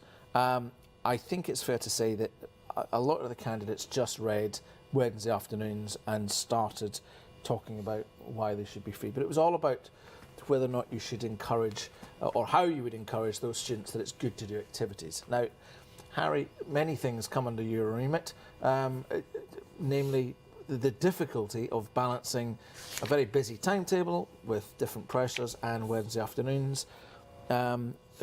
But also there's the competing challenge of careers, employability, personal development, which all comes out of these Wednesday afternoon activities. We don't do these things just because it's nice. It does make a difference. So how difficult is it from a university perspective to balance the academic pressures and the personal development opportunities of a Wednesday afternoon? Well, it is difficult in a sense, but I was really, I thought this second group answered that question much better than the first group, in the sense that I thought they were very persuasive. If I was a GSA student or a VET student and I'm under pressure to make sure that I'm studying 9 to 5 every day of the week, I thought they were very persuasive because they talked about the benefits in terms of placements and graduate jobs, and next year we're going to launch this employability award, which will incorporate and encourage students to do volunteering, sports and society activities, because you learn a lot from those activities, don't you? They're outside of the academic area. So I thought the answers some of the students who were applying for this position gave were really very persuasive, because they were aimed at a student in GSA who has got to practice perfect, but there are other benefits, aren't there, that we talk about in terms of the overall university experience. So I was very encouraged by that. Mark, Karen, you've been involved in, you are Surrey Moves, really, an initiative to get the whole University of Surrey moving. What's behind that concept? Why would the University of Surrey care whether or not the staff and student body moved more? What's the purpose of that initiative? It's really about a sense of balance in your working life. We know that physical activity actively encourages a healthy lifestyle, and you're more productive at work in whatever your profession, whether you're a student or whether you're an academic or a member of the professional services team. You're much more productive if you've got a balanced day, and part of that balanced day is getting up and doing some exercise, being fit and healthy. It's active body, active mind. Mark, what sort of things can students and staff get involved in if they're perhaps not wanting to go the whole hog and join a team and sign up and compete? That was kind of the idea behind Surrey Moves. It's self-paced, so you're working against yourself. And for years, people have been trying to hit the magic 10,000 steps number, and that's great. If that's your target, that's perfect. If you want to go rowing or go to equestrian or one of the sports clubs, that's great as well, and you can still record your steps, but you're tracking your data, you're keeping an eye on how much you're moving and getting that healthy balance of activity in your day, but it's all self-paced, so it picks up a piece of the market. There's lots of different sectors of the market in terms of the types of people, then the types of activities they want to do. Not everyone wants to play sport, not everyone wants to go to the gym, not everyone wants to go to classes. There's different people that fit into different bits. So Surrey Moves is designed to allow people to pick up an area that they might be interested in, but then within that you can set challenges. So there might be a walking challenge, running athletics, so looking at hosting a couch to 5K or a 5K run around campus later on in the year. We're looking to tie Surrey Moves into that, so people can hopefully do their first race, but it'll be based on around Surrey. So it's a great initiative from the running athletics club, but we might be able to get some people from walking to jogging to running and actually doing that, but they can get rewarded for their steps. So it's kind of a rewards-based system, but for yourself, if you like. A lot of these candidates tonight were talking at great length about lots and lots of things that you want to do. Realistically, they're part-time officers, full-time students. What can a good activity zone member bring to Team Surrey? Collaboration. So I was talking to somebody who's going for the Team Surrey chair about, very often I find with anybody going for any positions, but certainly VPs, people come in and they've got their manifesto and they're so stuck on delivering on their manifesto, they maybe don't zoom out a little bit and think about the bigger picture and come and talk to the people at the sports park and get maybe drag them down here and say, right, let's have a chat with Ali or the activity zone and sit and all think about all the things they want to do. If you actually flick through everyone's manifestos tonight, pretty much everyone's trying to do the same thing. Yeah. So why not get the activity zone and say, right, Mark, Dan, whoever from the sports park, what's practical, what space can we use? Let's hold something that Alexa's has put in place this year, One Word Olympics. Yep. That just came from Alexa, Ali, me and Dan sitting in the Team Zero office scribbling on a whiteboard, saying, right, what do we want to do? Alexa was like, right, One Word Olympics, and that's grown, and now we've got loads of different nationalities coming together to play sport. That's the sort of thing Activity Zone should be doing, but use the knowledge of the staff that are within the union, within the university, within the sports park to say, right, actually, we want to do this, how do we pull this together, rather than thinking it's you versus, it should be us together as a group of people bringing ideas to life. I think that's their best thing. Rebecca, in many ways, you were the ultimate VP activity. You had a society background, you were society's chair, Yeah. but you also had a Team Surrey background, you were involved in running athletics. Yeah. Tonight, did you get a feeling that there was a mood of collaboration, bringing sports societies, or? Yeah. I think it's quite easy when you talk about activity to forget that it's not just about like the physical side of sport, it's also about the society side. And you know, some students, they want to play chess and they want to join the chess society, or they'll want to join a drama society. So it's all very different. There's different aspects to it. But I think they all seem very willing to embrace the idea of collaboration. I think someone brought up STARS, because I don't know if it still is, but it was a point in your STARS criteria that you had to collaborate with other societies and other sports clubs, and that was put in place to try and encourage, you know, these collaborations to happen and to ensure that students from different backgrounds are working together, they're learning from each other, because it's a great life skill to have. Harry, you've been a union trustee now for 8 years, and the growth of society and sports club members in that time, it's just been phenomenal. What do you think has changed in student culture that you've seen that's brought this to the fore? It's probably doubled, hasn't it? Oh, I mean, yes, absolutely. Yeah, and there are a lot more societies, aren't there? And more sports. There used to be about 100 sports club and societies. Now there are over 200, and, you know, and we have thousands of members. Well, I say, I think, although you know, you sort of imagine with fees growing and increasing, that students are going to focus more on their study. I think they come in and they do want to do other things. And so some of the things like the referral scheme for students with stress and anxiety, so that they're being referred to take exercise as something to help them. So I think they see the opportunities, if they are stressed, that they can do something that's different. That's another thing as well. Like quite a few students who were standing tonight have already brought up the idea of mental health and trying to ensure the students' well-being through getting involved in activity, which is also extremely important. So yeah, I think it's nice to hear that these sorts of themes are still being discussed and is still a big part of the debate. It'd be good to hear a bit more of it, which I'm hoping might come through a bit through the VP activity role, and maybe even the chairs as well. But well, that's what's happening next. We're about to go upstairs for the Team Surrey chair. So a lot of the candidates were discussing something called the Pulse survey. I'm not entirely sure where I'm looking here. I'm looking at that one. A lot of candidates were talking about the Pulse survey, and I understand that you won't know what that is. So the Pulse survey is a new initiative this year. We signed up for 3 years. 1/9 of the student population get asked the survey every month. So at some point during the academic year, you will get the survey sent to you. And so we're 4 or 5 months in. We've had the results of the first one. If I get a chance, I'll put some I'll put the results on the website tonight so you can see. The idea being you can track through the academic year what students think. It's a new landmark initiative we're collaborating on with the University of Manchester Students' Union, the University of Hull Students' Union, Leeds Beckett Students' Union, and a couple of other new entrants. Anyway, that's enough of that. We are now going to hear from the 2 candidates who are standing to be the Team Surrey chair.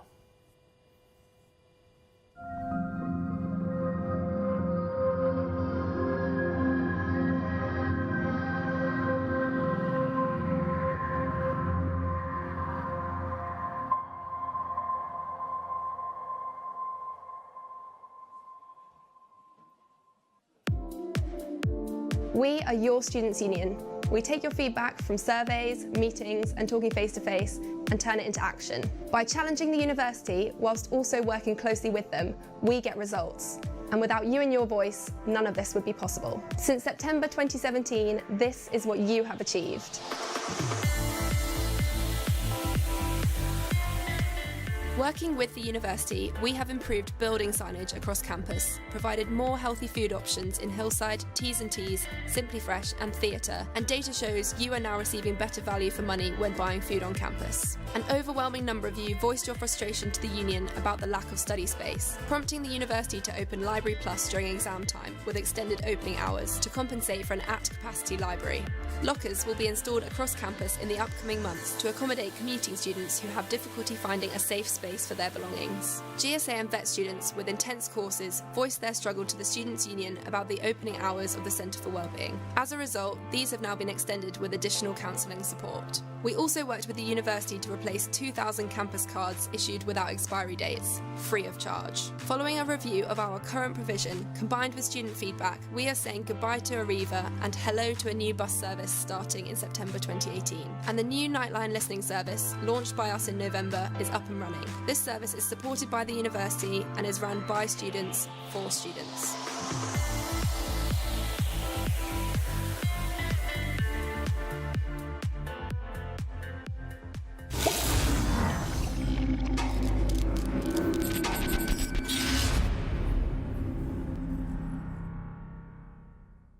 Chairing the debate for Team Surrey Chair, please welcome Joel Russell.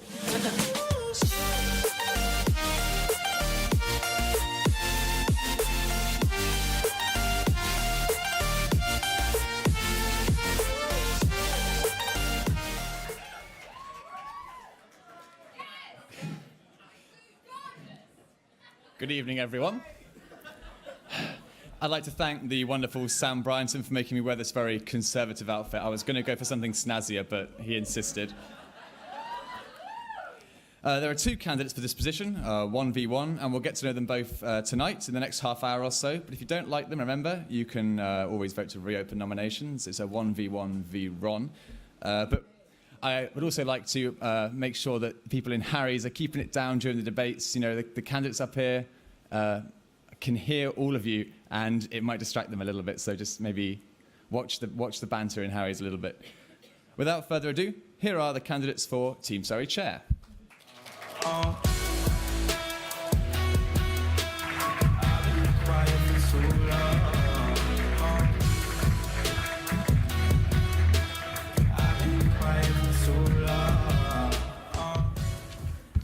Good evening, guys. So, as with most of our debates, both of the candidates were given a preset question on which they could prepare a response. The question was, what in your opinion would be better for students? A gym that is cheaper but students share with the public, or a gym that is more expensive but exclusively for students? Please introduce yourselves and answer the question. We'll start with Katie. Okay, so hi everyone, I'm Katie. I'm currently on placement year studying biomed. I got a little bit of student feedback from this question, and the answer was really obvious every time. Because obviously one of the key things that students care about is money. So I think it's important that we have a gym that's cheaper and open to the public, not only because obviously that benefits students price-wise, but also the investment that we get from all the public members is a phenomenal amount of money, and without that we would actually be limiting ourselves. We also have a very long periods of time when there's not really students around, so the facilities would just be going to waste, and I think it's really important that we really get everything that we can. Also, if it's exclusively for students, I wonder would that then mean that we wouldn't get the time and investment from teams like Harlequins and Surrey Storm. Without them, they provide so much coaching and extra investment to Team Surrey that I think we just really need to be an open Team Surrey. Thank you, Katie.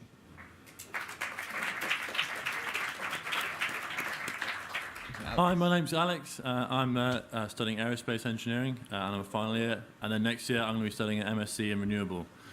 So in answering the question, the Surrey Sports Park is a wholly self-owned subsidiary of the university, meaning it's self-funded. Without the public, student sport would be directly more expensive.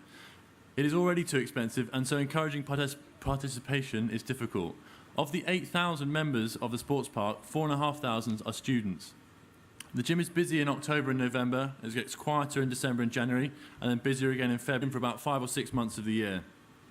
For the sports park to operate and deliver the student sport programme, public memberships are needed to absorb the facilities maintenance cost. The public does not take precedence over students, as the sign on the front door suggests. Students should have predominant use of all the facilities to enhance the student experience as much as possible. In the event that the public infringes on students' use of the facilities, then I would push for student membership options to be reviewed, so students can pay for exactly what they want. Examples of membership reviews: to alleviate congestion on Monday and Tuesdays nights in the gym where everyone feels guilty about the weekend, students have an alternative membership option for a Wednesday through Sunday membership. This could also be extended to just being able to buy the memberships for the facilities you are interested in using. For example, just being able to buy memberships for swimming and classes. Only 23% who have a full sports park membership currently use the pool, meaning 70% of the people are not getting value for money. I'd also like to add that the gym is a social environment, and it brings the community into the student life, which contributes in both directions. It helps alleviate bad press students receive from, whilst also helping students make connections for life after university, which links to my third point in the manifesto for Team Surrey involvement, increasing employability. Thank you. Thank you.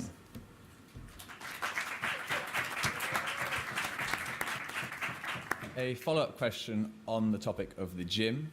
Students have quite busy and often irregular schedules. The library is open 24 hours. Should the gym be? I will ask you first, Alex. A lot of other programmes, so the gym in Guildford is indeed gym, is a 24-hour facility. And students do tend to have erratic schedules, and which means they would prefer to work later at night sometimes. But in terms of cost, I think it could be disadvantageous to the student experience, because for the participation against staff ratio will be a lot higher, a lot lower. So as in there'll be a lot more staff for the number of students using it, which means money could be better well spent in other areas of student experience. So yeah, thank you. Okay, same question to you, Katie. Yeah, so similarly, I think obviously you've got places like the gym that are like 24 hours, but that's like the only facility that they really are. Obviously, if you try and keep the gym in the sports park open, can you really just keep that open and then like close off the rest of the facilities? I don't really think you can, and it's such a big space that it would be beneficial, because in the long term it's only going to put up the membership prices. Good answers, thank you. We're going to go on to manifesto questions now. We'll start with you, Katie.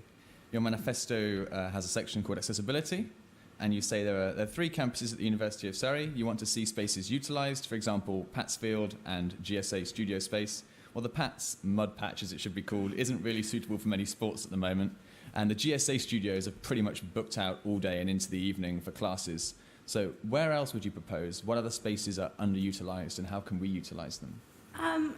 So I think there are actually opportunities to use like those spaces around the times that they're currently being used. Also, I wanted it to be more of a sort of like introductory thing to get students interested in sport, find out what opportunities there are available, and then sort of that would be the bridge to bring them over to the sports park. Because I feel like a lot of students, especially those that live on Stag Hill in first year, like you've literally got everything here that you need. So what really is there to make you venture over to the sports park? So I think you just need to get things that sort of get people interested from the beginning. Thank you, Katie.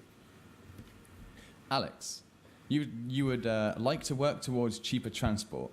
Should the uni be paying for sports team transport, or should the union further subsidise it? What would you change? I massively think the uni should be paying for transport. I think it's completely unfair that students should be paying so much to represent the university at away games. From my own personal experience, we have late away games in London and Portsmouth, which means that we get the minibus, we then go out for an 8 o'clock game, and we get back about midnight. And this, so I've calculated as well, the current option, so the university does actually subsidise part of the transport, but the minibuses there's only a few of them. So with the rented vehicles, if you go to a 50-mile away game, if you use a 14-seater, so for one of my basketball teams, it's 14 people, including coach and a driver, it's £50 to use a 14-seater, but it's £125 to rent enterprise cars. I think it's unfair that this cost should be put onto the students through the club membership, which is predominantly what clubs spend their money on. Thank you, Alex. So a question now to both candidates. The union currently has a zero-tolerance policy to initiations into teams or societies, initiations that may be deemed. Can we make sure that this stuff doesn't happen? I'll go to Katie first. So I definitely think it should continue.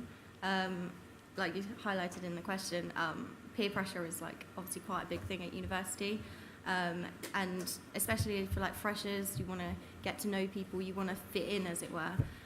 So I think it's really important that there is this sort of procedures in place to limit this from happening.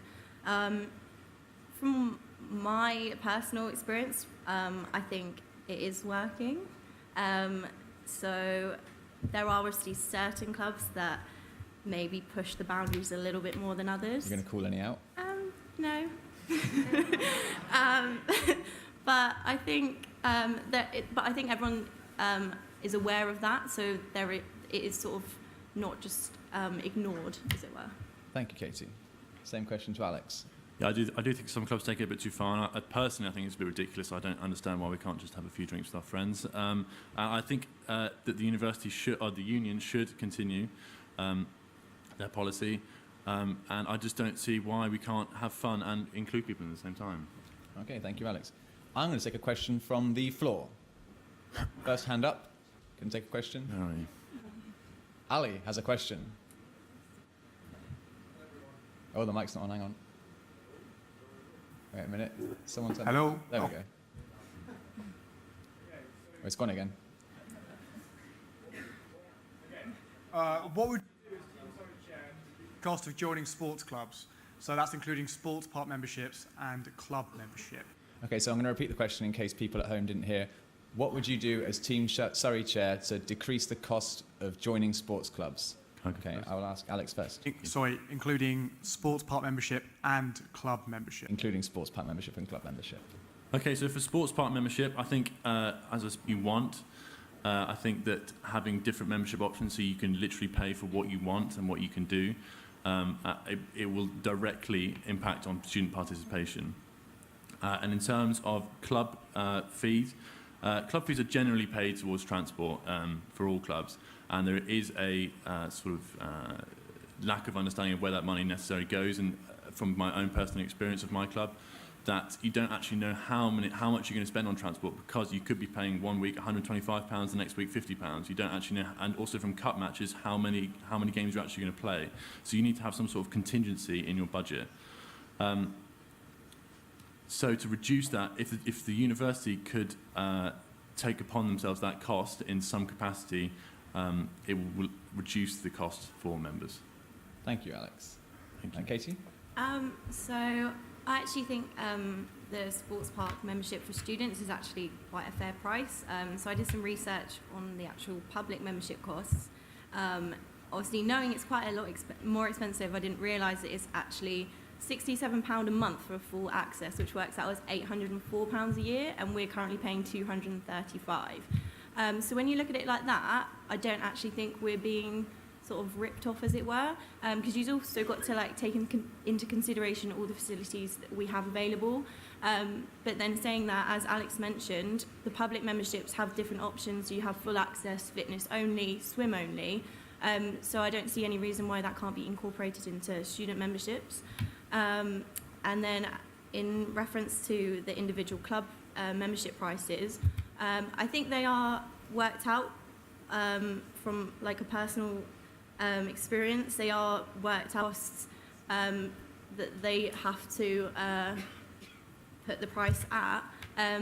But obviously they've got all sorts of things to consider, obviously transport, kit, things like that are subsidised by the club. So as much as you're paying, you're not actually paying like the full amount you would have to pay if you paid for all of those things individually. Thank you, Katie.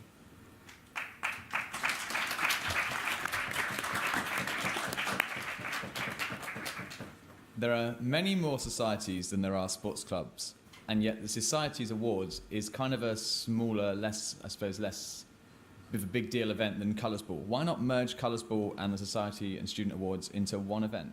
Alex?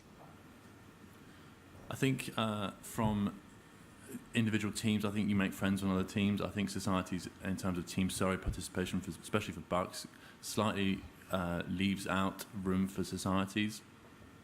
From a cost point of view, you could merge the events, but I think for the Team Surrey experience, which is quite special, I think you should leave them the same. Does it include excluding maybe sports-related societies that aren't in Team Surrey?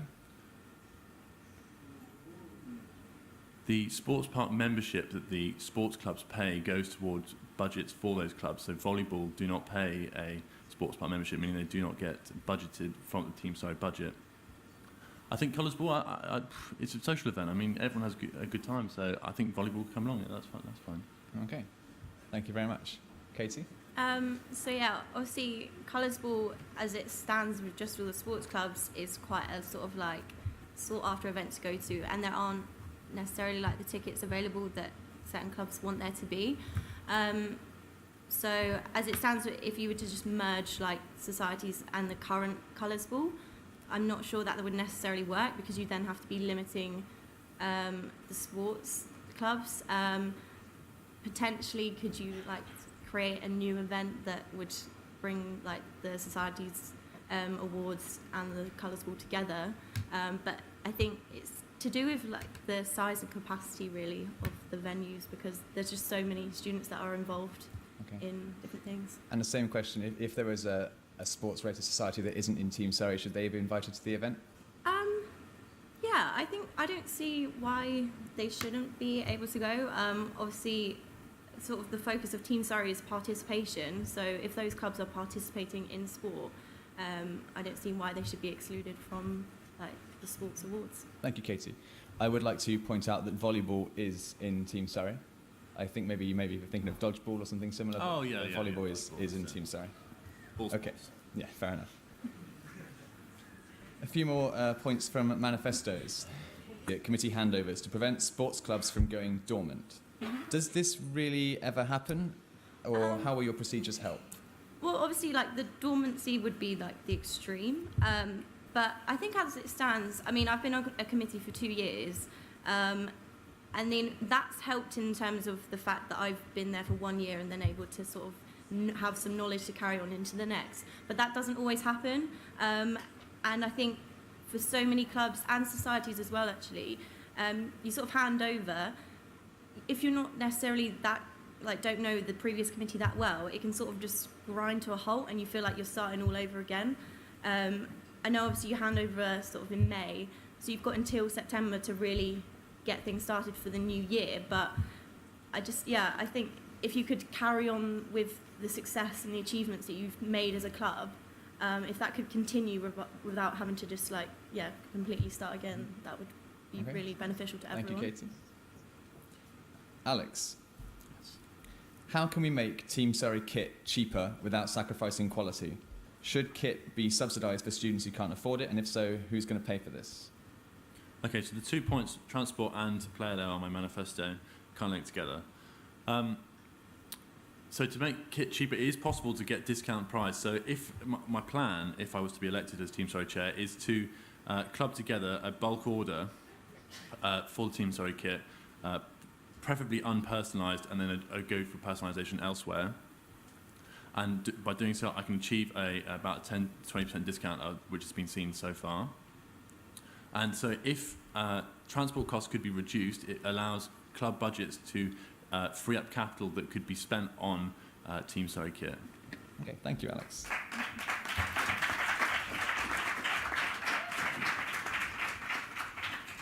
So, to both candidates.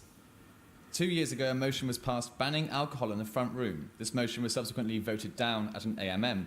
Plenty of people have nice, quiet pre-drinks in the front room, but often large groups of people will pre there, potentially intimidating students who are there to socialise and may have personal or religious reasons for being uncomfortable around alcohol, not to mention the place is often left in an absolute tip. The culprits are often, but not always, sports teams. Should this policy be returned? Katie? So I was actually at that AMM, and I actually voted to continue the ban on alcohol, because I think there are and obviously the front room is underneath Harry's. Like, if sports clubs are going to the front room, what's stopping them from going up the stairs to go to Harry's? I imagine they're probably trying to save money on drinks. Harry's is a reasonable price, but not quite as cheap as Tesco, I suppose.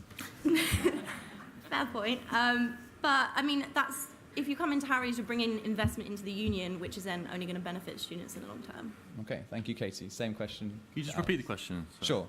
I'll try and paraphrase it because it's quite a long one. Alcohol was banned in the front room, and then this was voted down, so it's allowed again. Some people are nice and quiet with pre-drinking, but often large groups will be there, causing a ruckus, drinking, trashing the place. It's often, but not always, sports teams. Should the policy of no alcohol be returned? Okay, personally, the way I stand on this is that I don't see what's wrong with having a free drink with friends. I think that people do take it too far, and I think those people should, if they do go to the extreme, should be, well, punished is a strong word, but brought to account.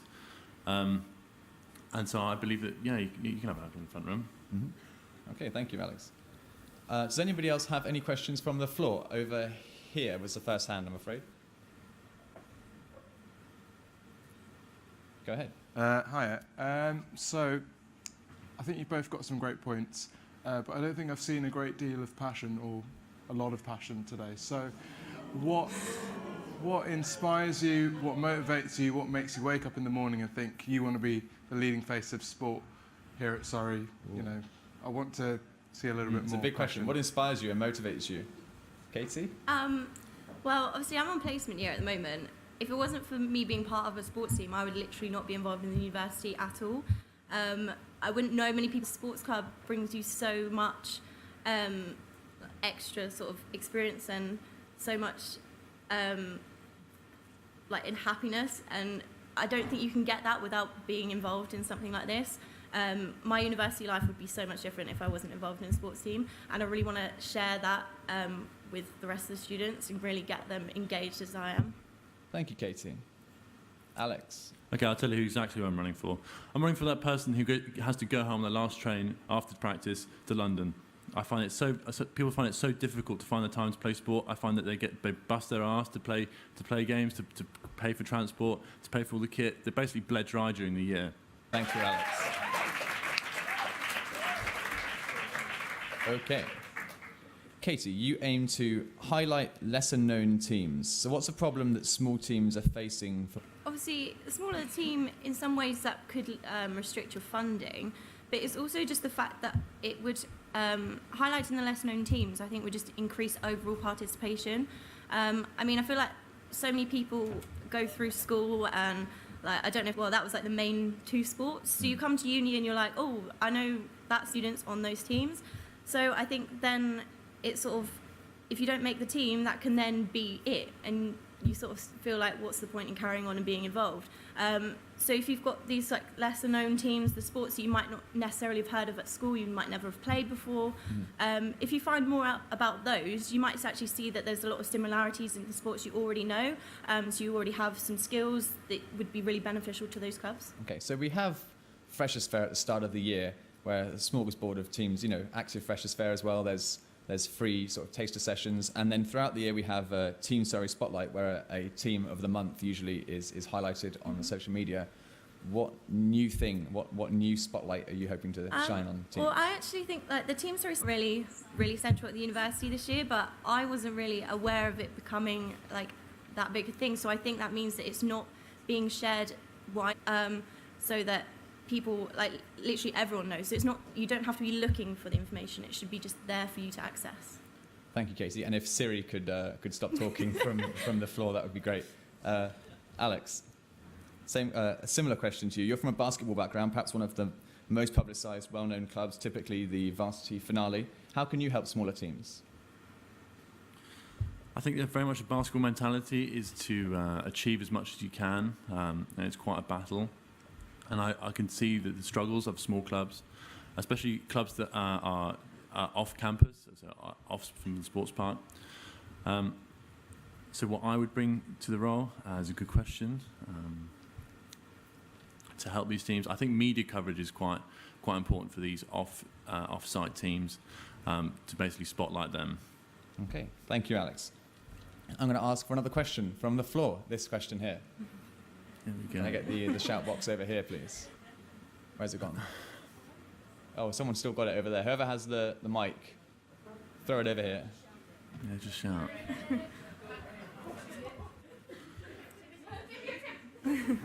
Hi guys, so as Team Surrey Chair this year, I've tried to make it more interesting by having the starter activities and by having fun pictures of particularly union officers on the slideshows. How would you make it more fun? How would you make it more fun? Alex? You talking about sports standing? Yeah, okay. What did I say? Yeah. I've quite enjoyed, I did a little survey before this actually, I quite enjoyed the Survey Monkey thing. I think being able to quickly fire off your thoughts in sports standing, I think that as the committee members are elected from the students, I think they represent their club's attitudes, and I think doing quick surveys is a great way to see people's responses and, yeah, to make it more fun. Okay, thank you very much. Katie? Yeah, similarly, anything that's like interactive, that engages people. Obviously, sports standing highlights so many really important things that people want to be listening to anyway, but I think if you just have that little bit of like interactivity, just make it as fun as you can. Thank you, Katie. If Dan could get ready with the countdown sequence, please. If you get your pen and paper out. BP activity, 30 seconds, starting now.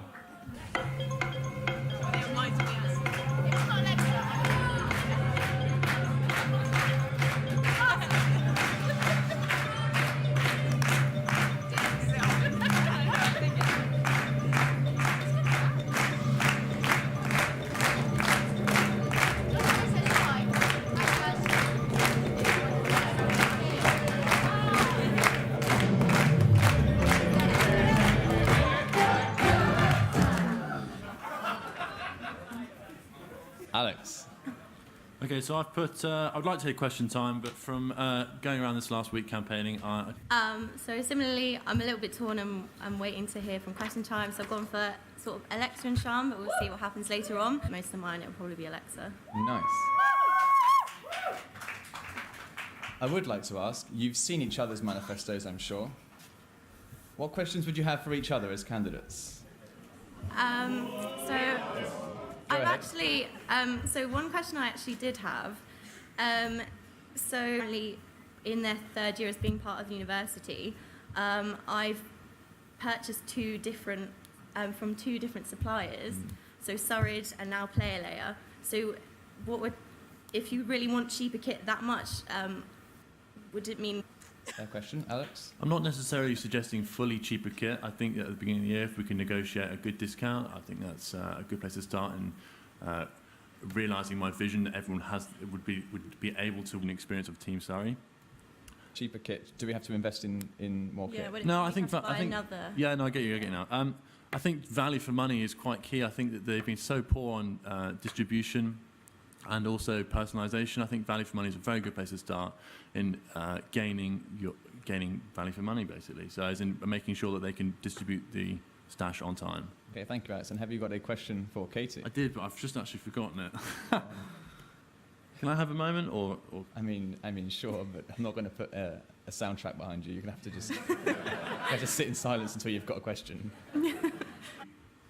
Go about spotlighting all the clubs, as in you want to raise more awareness. Mm-hmm. So what's the actual technique? What specific thing are you going to do? Okay, so I think obviously as some of the Activity Zone member candidates were talking, social media is evolving from like what it used to be with like the main focus on Facebook. Obviously now it's not. It's a lot more about like Instagram and Snapchat and things like that. And I think like as a student who's not on campus, if the things are only being displayed on like the screens around, how does that mean that the whole student body is going to find out about what's going on? I think it needs to be something. Thank you, Katie. That concludes this debate for Team Surrey Chair. I hope it's been insightful. Ahead of your vote, give a big round of applause for the candidates, please.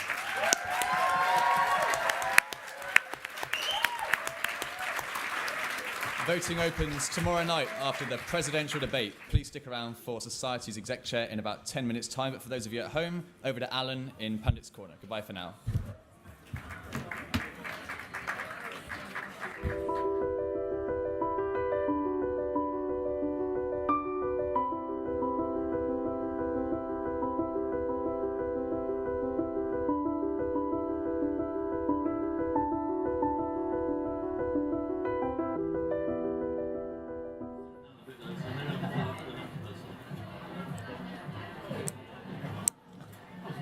All right, well, here we are. I think something happened upstairs there. There was two people talking about wanting to be Team Surrey Chair.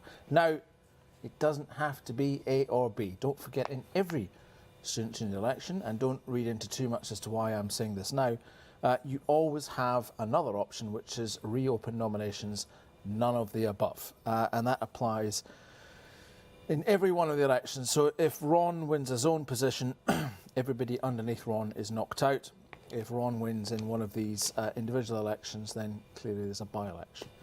So that was the election for Team Surrey Chair, the representative for sports clubs on Union Exec. And yeah, I mean, we do say to the candidates before they, before they come onto question time, and there's a lot of training involved in this, that it's very important that they stand out and that they speak with passion and that they try and distinguish themselves from their opponent. And we saw that in the debate for the zone members. There was one or two candidates in there that really stood out. I think Rebecca, especially for me, Luke, especially. But I'm going to be honest there. I think both candidates there could have done a better job in showing the kind of passion that you get from Team Surrey on the pitch and in the rinks and in the courts. Would you agree?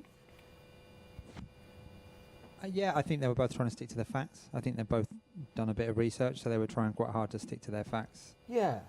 What did you want to do? Jump on the tables and start shouting?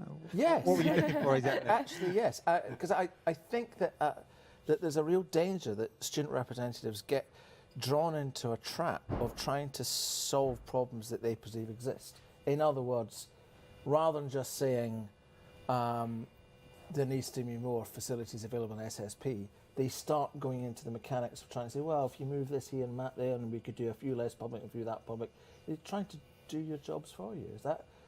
Would you prefer that they just said, this is what we want, or would they say, this is what we want, this is how we suggest that you get it? Now, I think at the sports part, what we really want to do is the very best that we can for student sport.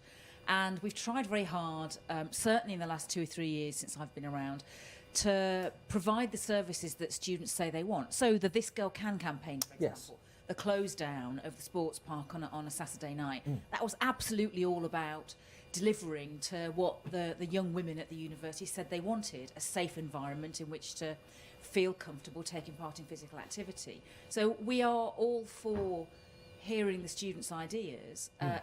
Obviously, we may have challenges in delivering some of the things that they say they want, but I'd much rather hear it than not, and I'd much rather be given the challenge to deliver it than never hear it. So I think they both did very well. I think they both spoke very clearly about their own manifesto, and they knew what they wanted to do. So let's hear it from them, and we'll do our best to deliver. I want to ask all of you about this idea, this concept, when we're talking about the issue of alcohol and sport.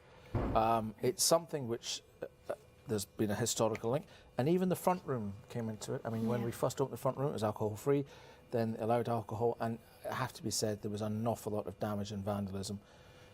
All the furniture in here is over 100 years old, and a lot of it is now matchwood. And there is this big problem with initiations. But it was very interesting that one of the candidates said that what's the problem in having 1 or 2 drinks with friends? So what is the problem? Rebecca, you've had to deal with initiations. Yeah. Why do the Students' Union care about initiations? What goes on tour stays on tour. Well, I know last year in office we did have this discussion and we did bring in an initiations policy. Obviously, if you want to have drinks amongst friends, there's absolutely nothing wrong with that. But where I think the line needs to be drawn is when it presents an environment that makes students feel uncomfortable, or they're told that they need to do something in order to be a part of the team. That is where we said that style of initiation is not acceptable. If you want to have an initiation where it's like, you don't have to do this, but if you want to bake a cake for the rest of the team, then great, but you don't have to do it. Like, do you know what I mean? Like something that's not pressuring them, it's a bit of fun.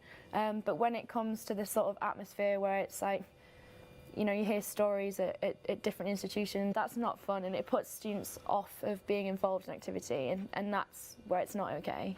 Harry, do you talk to colleagues at other universities? I mean, we do hear stories when a lot of the students go on some of the Team Surrey tours, that it's a lot worse in some other universities. I think it is a lot worse in other places. I think you hear some horror stories, don't you, around... I used to play a lot of rugby in my youth. I mean, some of the rugby club initiations are horrendous. Yeah. In terms of forcing people, as Becky says, to go and to do things they don't really want to do. I think that's one aspect. The other aspect of it is, you know, after you've played a game on a Wednesday, and you want to go for a few drinks with your friends, that should be reasonable. Yeah. But sometimes those things get out of control, don't they? I think it's fair to say that Surrey's rugby club have come on leaps and bounds. We've had an incident with them in the past, and they're a club transformed, really. Yeah, they've certainly listened to what what was after them and what they should be doing, and hopefully that sets a tone and that message is remembered for a while yet amongst all clubs. But it's a very difficult one because ultimately there's always the likelihood of it happening, and we do struggle for spaces at Surrey. But ultimately, if you try and manage it out, then it's going to go somewhere. So it's that balance between trying to use the biggest kitchen in the halls on campus, which is not acceptable, versus using the front room, which people have damaged. You know, how can you get people to do it in a safe and respectful way, but still find a balance between not going as far as making people feel uncomfortable, but actually having a night out and then ending up in Rubix and so on and so forth. It is a tricky balance with cost. You know, potentially the way people consume alcohol actually is some of the problem, rather than, we're not doing it in a pub environment anymore. That doesn't happen.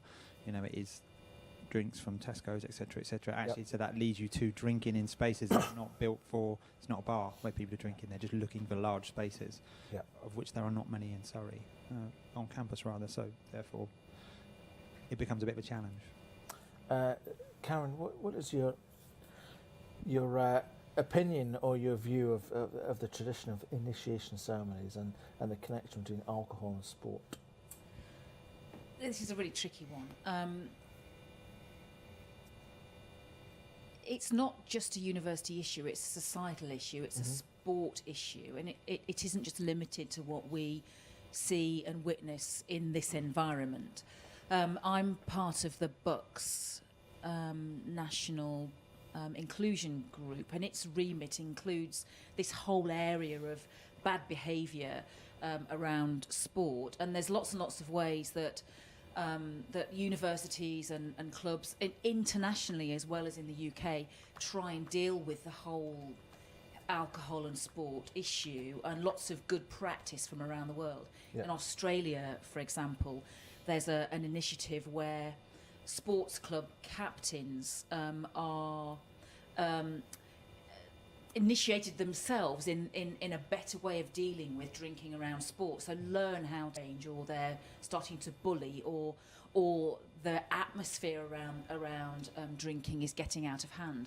So there's lots of examples of really good practice around the globe where people are addressing this very issue, and it's not just us, it's not just rugby and hockey, it's every sport in every nation, and I think to some degree there has to be a kind of a waking up about this. You know, I know of many situations from my time at BUCS where students really harmed themselves or harmed others, and there have been deaths around initiations, and you know, we sort of have to grow up about it, I think. Lacrosse, I think especially, are quite immature about these sort of things. Now, we've talked about sport, obviously people going on about societies, alcohol, and we're sitting in a space that used to sell alcohol, doesn't anymore. You know, there wasn't enough trade to sustain it. But what we do have is a real shortage of space around campus for, you know, I see the Game Society, I see the Harry Potter Society meeting, Video Game Society, there's Dance Squad, there's Taekwondo, there's all these student activities that are requiring space and resources all around campus. And Harry, that's a pressure for the university as well. But you can see there's a massive shift. I suppose it's going back in time really, because that's what university was like in the 60s and 70s. Rather than sitting in the social space, socialising around alcohol, there's all this activity happening. And that's all around the societies. It's a positive thing, isn't it, in a way?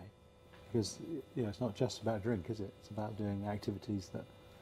And there are a lot of students that don't want to drink. You know, there's plenty that, you know, they want to get involved in certain activities and certain sports clubs, and they will stand there and they will say, I don't want to get involved in the drinking socials, but I'm happy to meet you before. I'm happy to do something at training itself. And you know, the slight downside, well, a big downside to it, is that unless those students have the confidence to go against the grain and, you know, and to say, okay, I actually don't really like drinking, I don't want to get involved, then they'll just stay away from it because they'll find it intimidating. They don't necessarily want to be in that environment. Yeah, but we should also applaud some clubs. Some clubs have made a real effort with non-drinking socials or inclusive. If people want to drink or don't want to drink, you know, they've tried really hard to make them inclusive. So I think you have to give some credit to lots of clubs that actually have brought those in and tried to be as inclusive as possible for everybody and made it not all about drinking. Yeah, definitely. We know there is a culture, but actually lots of people have addressed that. So we're about to go back upstairs and we're going to look at the election for Society's exec chair. This is a role that you did. It's quite intimidating. You have to stand and chair Society standing once a month. It's a room full of representatives from all 150 plus societies. We have got Sam, Kathleen, Ted, Riddish, all going for Society's exec chair. It should be a great debate. So now it's time to go back up to Rubix for Society's exec chair.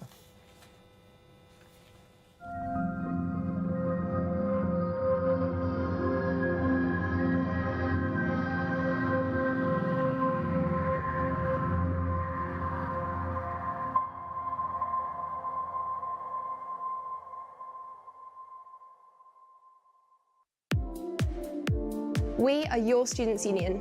We take your feedback from surveys, meetings, working closely with them. We get results. And without you and your voice, none of this would be possible. Since September 2017, this is how you've got involved. This is what you've got involved with. This girl can. Surrey moves. Change one thing. Voice it. Shout awards. Let's talk sex, well-being, body image. Student voice forum. Surrey love. 530 course reps. 22 community reps. 11 liberation reps. 17 Nightline volunteers. 21 part-time officers. 44 sports clubs with 2,500 members. 156 societies with 5,500 members. We are your students' union, and there's still so much more to come this year. So keep getting involved and raising your voice, and help us make the Surrey student experience the best it can be.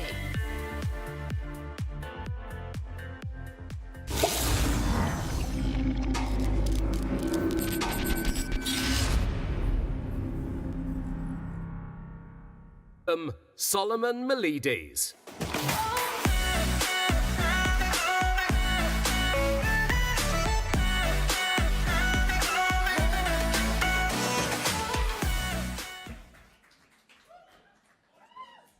Good evening, everyone.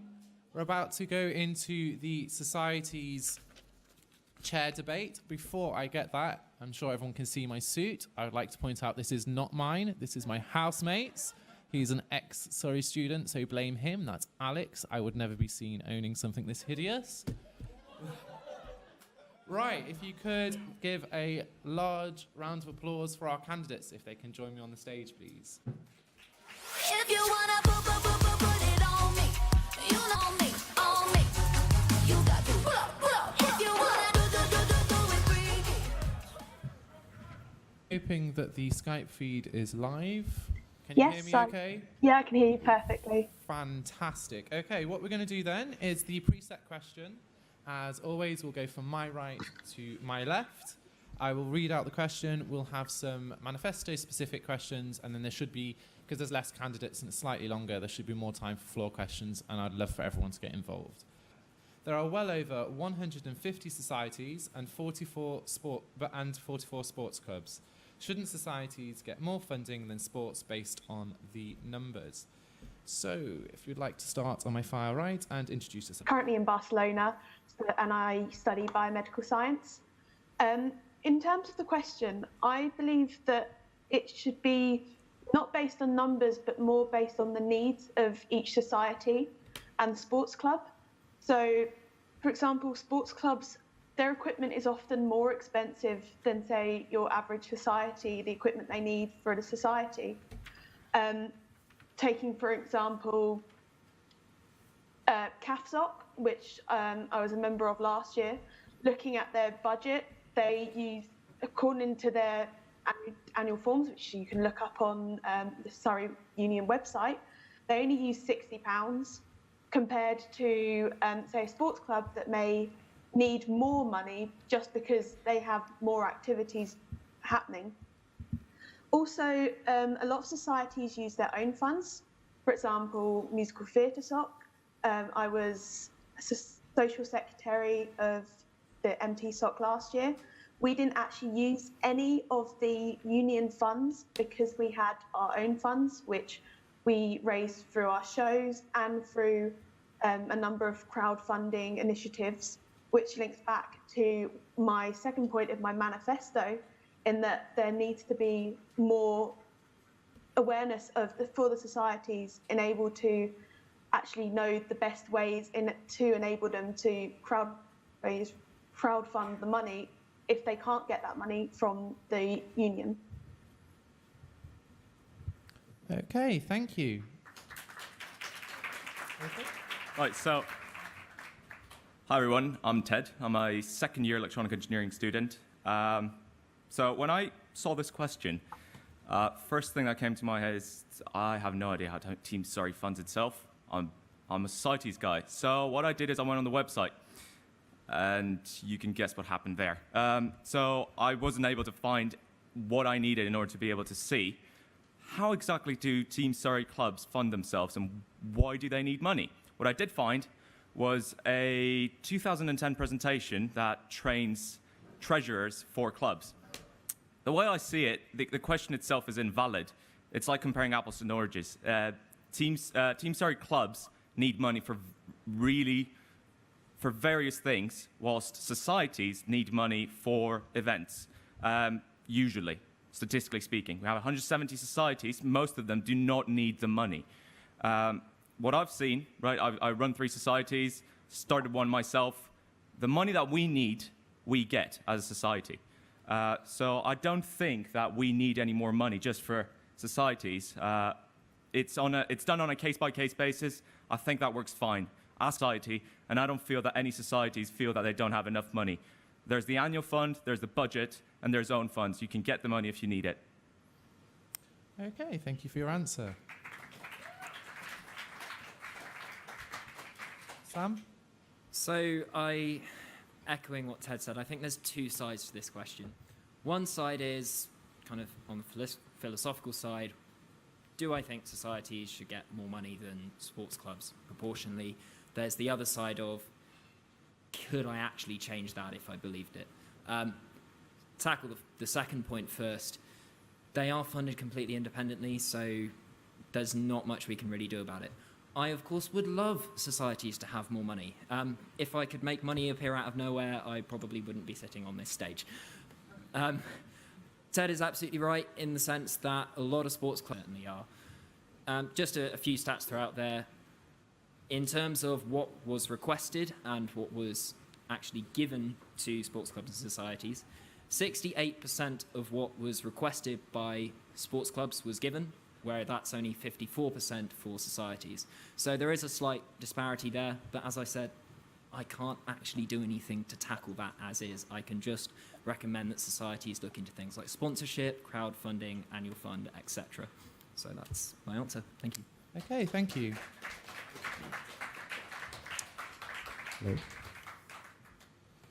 Okay, Vidish? First of all, good evening to all the audience here and viewers watching through the screens. I'm Ridish, and I'm in my second year of creative music technology. I believe that there are 2 aspects to this answer, and the Surrey Sports Park.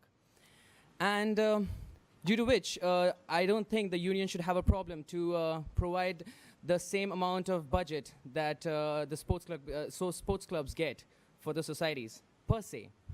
However, I did speak to one of the student head of sport, that is Mr. Mark Garford, who did suggest that there is a line between what is equal and what is fair.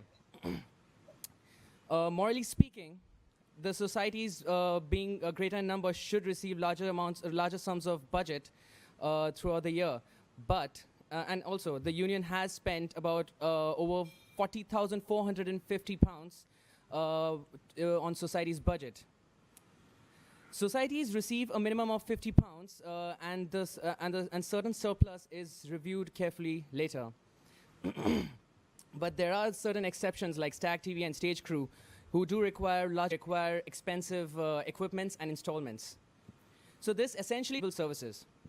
Being the president of Bollywood Dance Society, I have realized that I have never required any funding from the union, because our society provides intangible services, which is dance classes held in the university, which is accessible to all students and is free. And also being a captain of the table tennis Can you team. wrap it up, please? Yeah, I realized that teams do require equipments which are costly, and these are tangible goods for which I believe that this inequality is fair and just. Question that I've prepared. This is for all of you, and then we'll do some manifesto questions after that. So I have the, hopefully the countdown timer is ready. So if you could all have a piece of paper and the pen. Hopefully that's okay for you. Skyping in, is that okay? Yeah, that's fine. Fab, okay.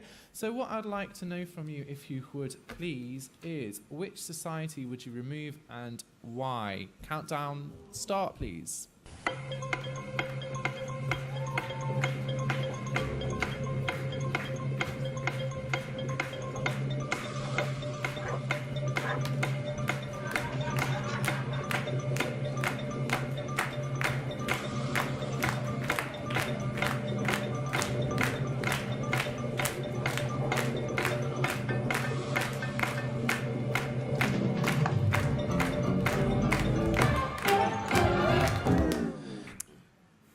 Thank you. Okay, so we will start.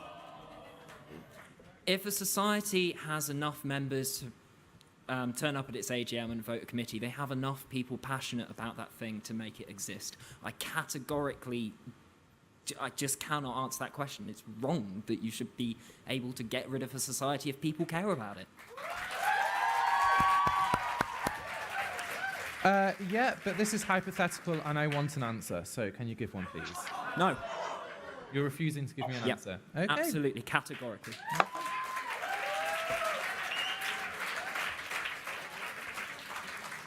Ridish?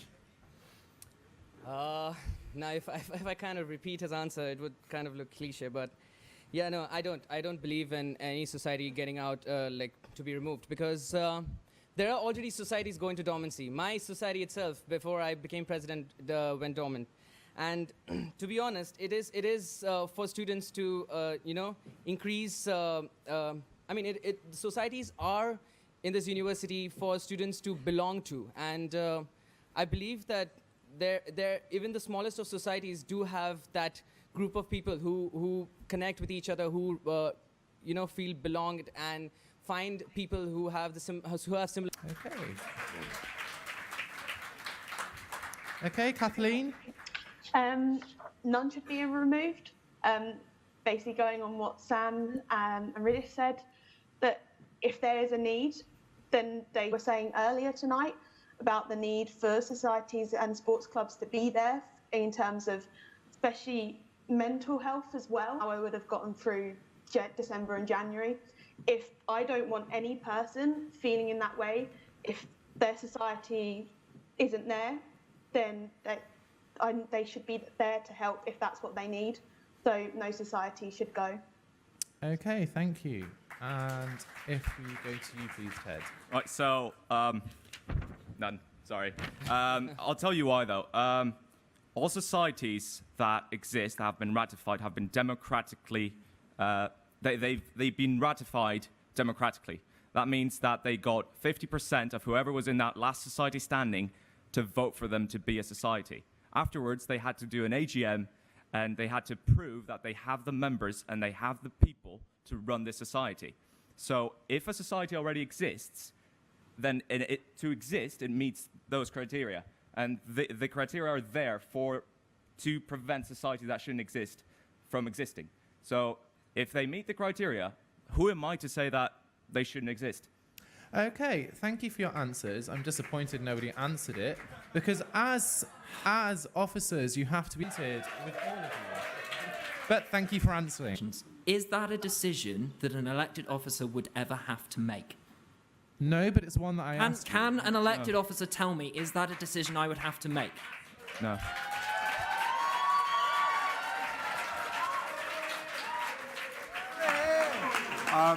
No, Is that it's one? not, Ali? but it is one that I asked Wait. you. But anyway, shall we move on? Thank you to the candidates for at You least can. trying. All the juices. Sorry, Solomon. Oh, sorry. So, actually, Activity Zone does reserve the right to be able to send societies and sports clubs dormant if they so wish. So, yes. Ooh, there we go. You had it. Reason, not just out of the blue, you can't be a society, which is kind of what the question was getting at. It's for a given reason you might have to make. So, if so, that is a different question. Can I just, real quick, I want to say something real quick about that. Ali, the question was if we had to get rid of any of the societies we have right now. Well, the answer is no, because if we had to, you'd done it already. Actually followed? I didn't actually follow. Again for him, yes. So what I'm saying is the question was, out of the societies that we have right now, which one would I get rid of? Yes. I'm going to say none, because if there was one that I'd have to get rid of because of anything that the bylaws state, like if they were doing something that shouldn't be done at the university, being racist or sexist or whatever, you would have already gotten rid of them. Well, you can send societies dormant for not having enough membership. The actual reasons why the activity zone would send someone dormant is up to them. They can decide what reason they send a society or a sports club dormant. So you're incorrect, I'm afraid.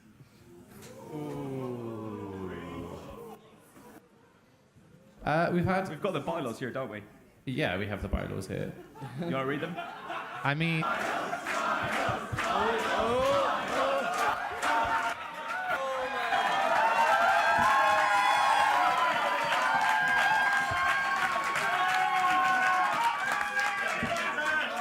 So, And just because, real quick, just because I think you misunderstood me, I'm not saying we can't get rid of societies because of the reasons in the bylaws, as in they don't have enough members. I'm saying if I had to use that executive right as society's executive to get rid of a society because they did something wrong, you would have done that. I'm not saying that societies wouldn't go dormant because they don't have enough members.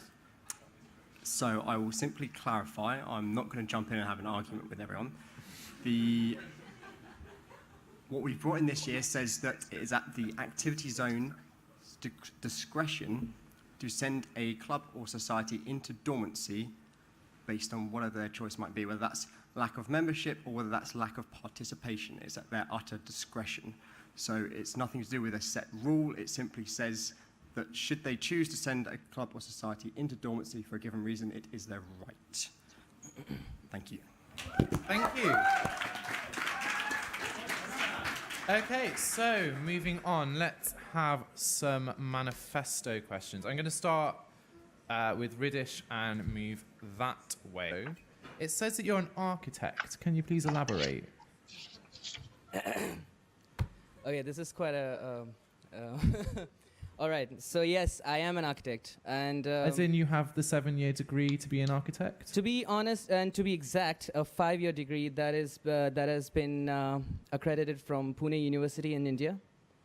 Count in UK if I have certain work experience and if I just give an exam to get a license or... Sorry. Do you have it in the UK? Do you have the license? Because it's a protected term, you see.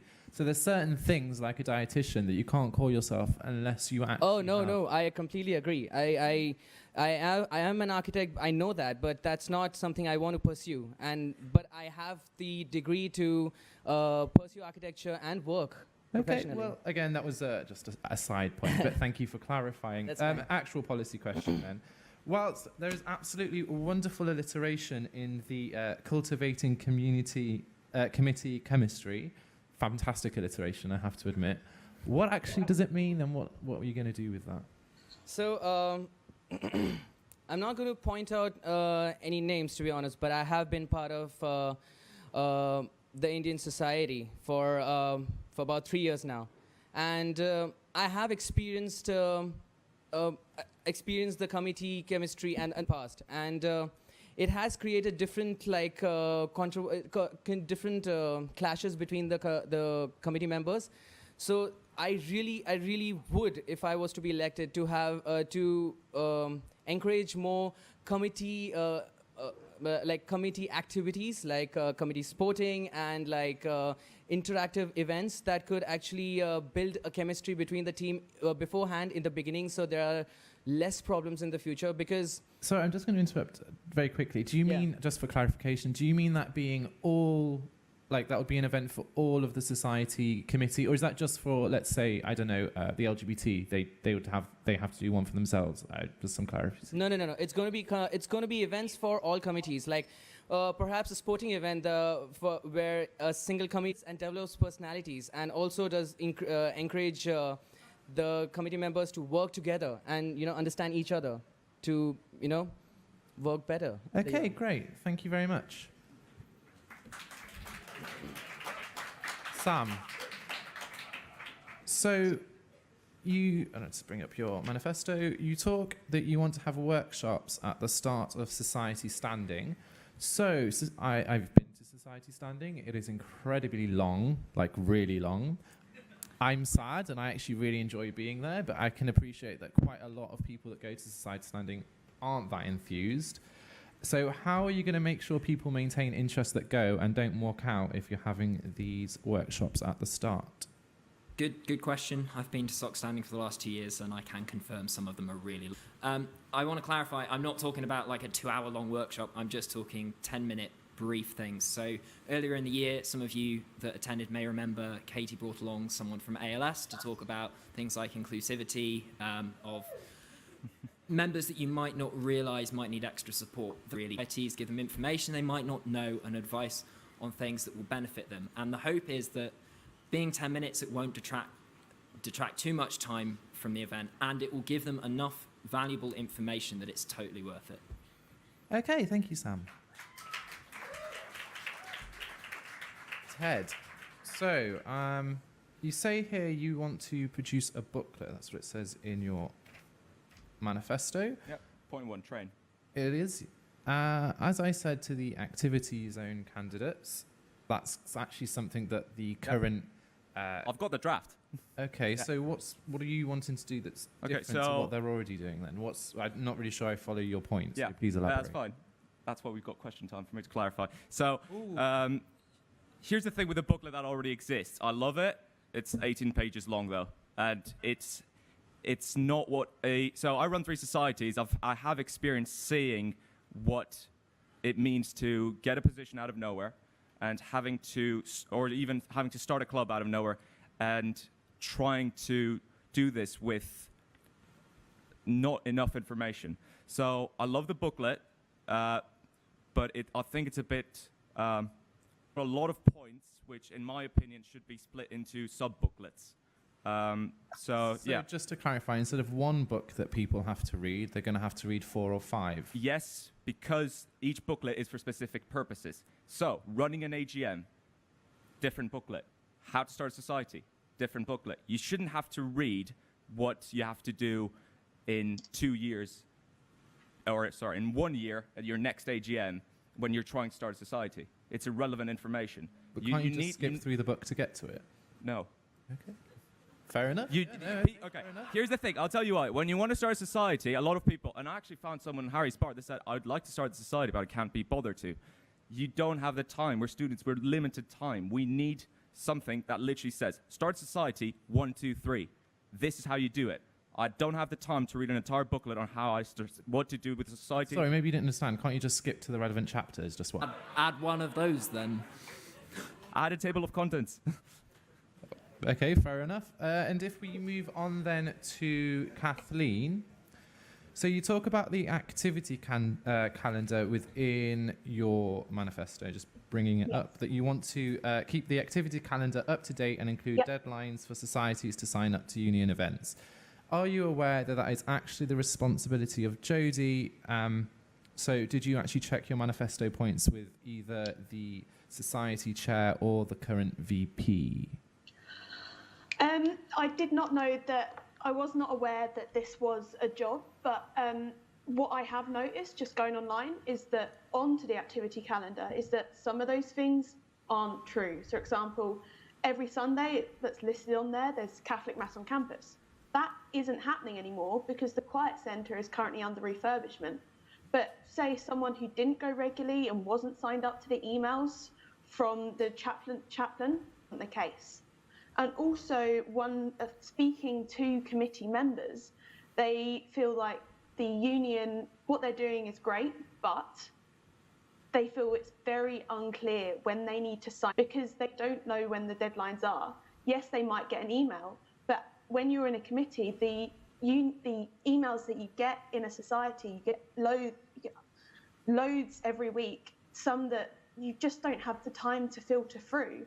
So if they had that on a specific calendar, I'm not saying it should be all on the same calendar, maybe a separate calendar that says, okay, these are the dates that this event needs to be signed up for. This is when this event is. So do you not think it's the responsibility of people that are taking sort of their positions, certainly the ones that are taking signatories, do you not think it's their responsibility to make sure they're checking their emails? So if someone that's been elected from their own group to represent them, to represent the society, do you not think it's their responsibility to make sure they're checking the emails? To me, I think that's a mandatory part of it. Yes, it is. But as I said, there's loads. It can just sometimes slip through when you've just got one little thing. It might not be even highlighted as an email that says important dates. Yes, you have to read it, but with time adding. Okay, thank you very much. So there's time for a question from the floor. Someone? Anyone? Yeah, okay. Another question? Second time? Third. Did I miss one? Sorry. Third. Right, so this is my third question. Pressure's on. Across the society spectrum, societies do a lot of amazing things, and it's not possible to be a part of all 150-odd societies, but you do hear about them. So apart from the societies that you are a part of, what's your favourite society that you've never been physically involved in or physically joined? Okay, thank you for the question. And then just to repeat it, the question was about the societies within the university. So obviously you're all in a society at the moment. Can you tell me a society you'd like to join? Okay, we are running toward the end of our set, so if you could keep questions fairly brief, it would be appreciated. I think we will start with you, Ted. Sure. Stag TV. I really want to join you guys.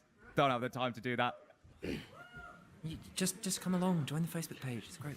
Fine. No shameless plugging, please. No shameless plugging. Okay, thank you very much. Kathleen? I'm going to say Bake Sock because I've heard about their, especially last year, I heard about their events where they get together and just bake cakes together. That would be brilliant to just go along to. Okay, great. Thank you. Sam? God, I'm really struggling to narrow this down, actually. I have to say, I love Photosock. I'm not... I'm not involved, but I am in one of their group chats, and the stuff that keeps popping up, I'm always like, wow, that's really good. I would love to do that, or I'd love other societies to do stuff like that. So great, yeah. Thank you. Ridish? I would say Afro Dance Society. Which one? Say that again, I missed that, sorry. Afro Dance Society. Sure. Yeah, because I believe we could really connect, and I really need to prepare for a dance competition, which is on March 17th. So Afro Dance Society could really help us, for the competition. Point answers, because we're coming towards the end of our slot. So I would like to know, currently the attendance to SOC standing is low. Current SOC chair, Katie Power, has done a fantastic job of making sure people are coming and increasing numbers. So I would like to go through and just have 2 points from each of you, what you've liked and how you'd improve it for next year. And we will start with you, Sam. What I've liked and how I'd improve it for next year? Yeah, but quick, if you can. I really like the restriction to 6 ratifications. It helps keep things streamlined. What I'd like to do for next year, I want to take a leaf out of Alexa's book, things with the photos and captions stuff. I'd love to do some of that, add a bit of humour and light entertainment. Question is, attendance to SOC standing is low. How will you keep up the good work that the current chair, Katie Powell, has done? So on something that you do and what you've liked and what you do continue. I believe Katie has done a fantastic job this year with Society Standing, and I think it has been a little more fun than previous year. But I would definitely want to add a little more entertainment and a sort of a break, or maybe rapid fires that could be asked to societies that should be ratified, that could maybe stir some spice like we want experience in SurreyDecides, Okay, so, great. Yeah. Great, thank you, Ridish. Ted? Right, so one of the things that I like about Society Standing this year is how we implemented the rules that tried to make Society Standing compulsory in a way. So I don't know if people know this, but currently I believe there's a 3-strike system. So first time you're not represented in Society Standing, you lose something, then the second one you lose your fund, and I don't remember, I need to actually check that. I'm always there, so I don't really care. I like that. A way that I want to improve it, and it's in my manifesto, is trying to streamline the way we do votes. Instead of counting, everyone feels that the vote is fair, and B, it's a lot faster. Okay, thank you. And if we could go to Kathleen, if you would answer that. So, unfortunately, being in Barcelona, I haven't been to any of the SOC standings this year. But into the SOC standing, and this is the reason why I voted for Katie last year, is that her agenda, bringing in the agenda before the SOC standing, I think has really improved the numbers coming, because they know what's going to happen. What I would do is bringing minutes as well that would be uploaded to the website afterwards, so that normal society members who don't go to SOC standing know what's happened. And also, again, I like the fact that the ratifications have been restricted. Okay, great. Thank you to all of the candidates. Excuse me. I just wanted to say something regarding one of your questions that you asked earlier. Yeah, we're very low on time, so if you could be very snappy, that would be great. Yeah, that's fine. Actually, I kept thinking about the fact that you said we copped out on the question, which I think it's a bit late. Have something to a society that I'd like to remove it, so forgive. I'm really sorry. I'm not going to allow it because we are actually over time. So that's enough. But thank you for coming to one at the end. That's fine. So thank you to all of the candidates for coming. There will be a short break and then it will be time for the VP. Hopefully you've enjoyed the debate. And it's, I think, a round of applause to the candidates. I think they've done a great job. And I think we'll leave the stage. Thank you. Bye.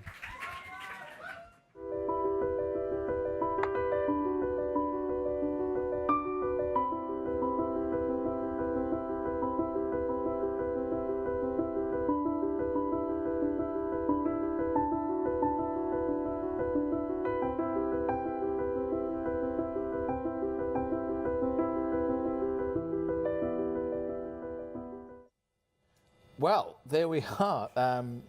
The sometime fiery debate for Society's Executive Chair. I'm pleased to say that we are now being joined by Katie. We now have two former, you're current Society Executive Chair, one former as well. I think it's fair to say that all the candidates were quite forthright. They were quite happy to put themselves forward.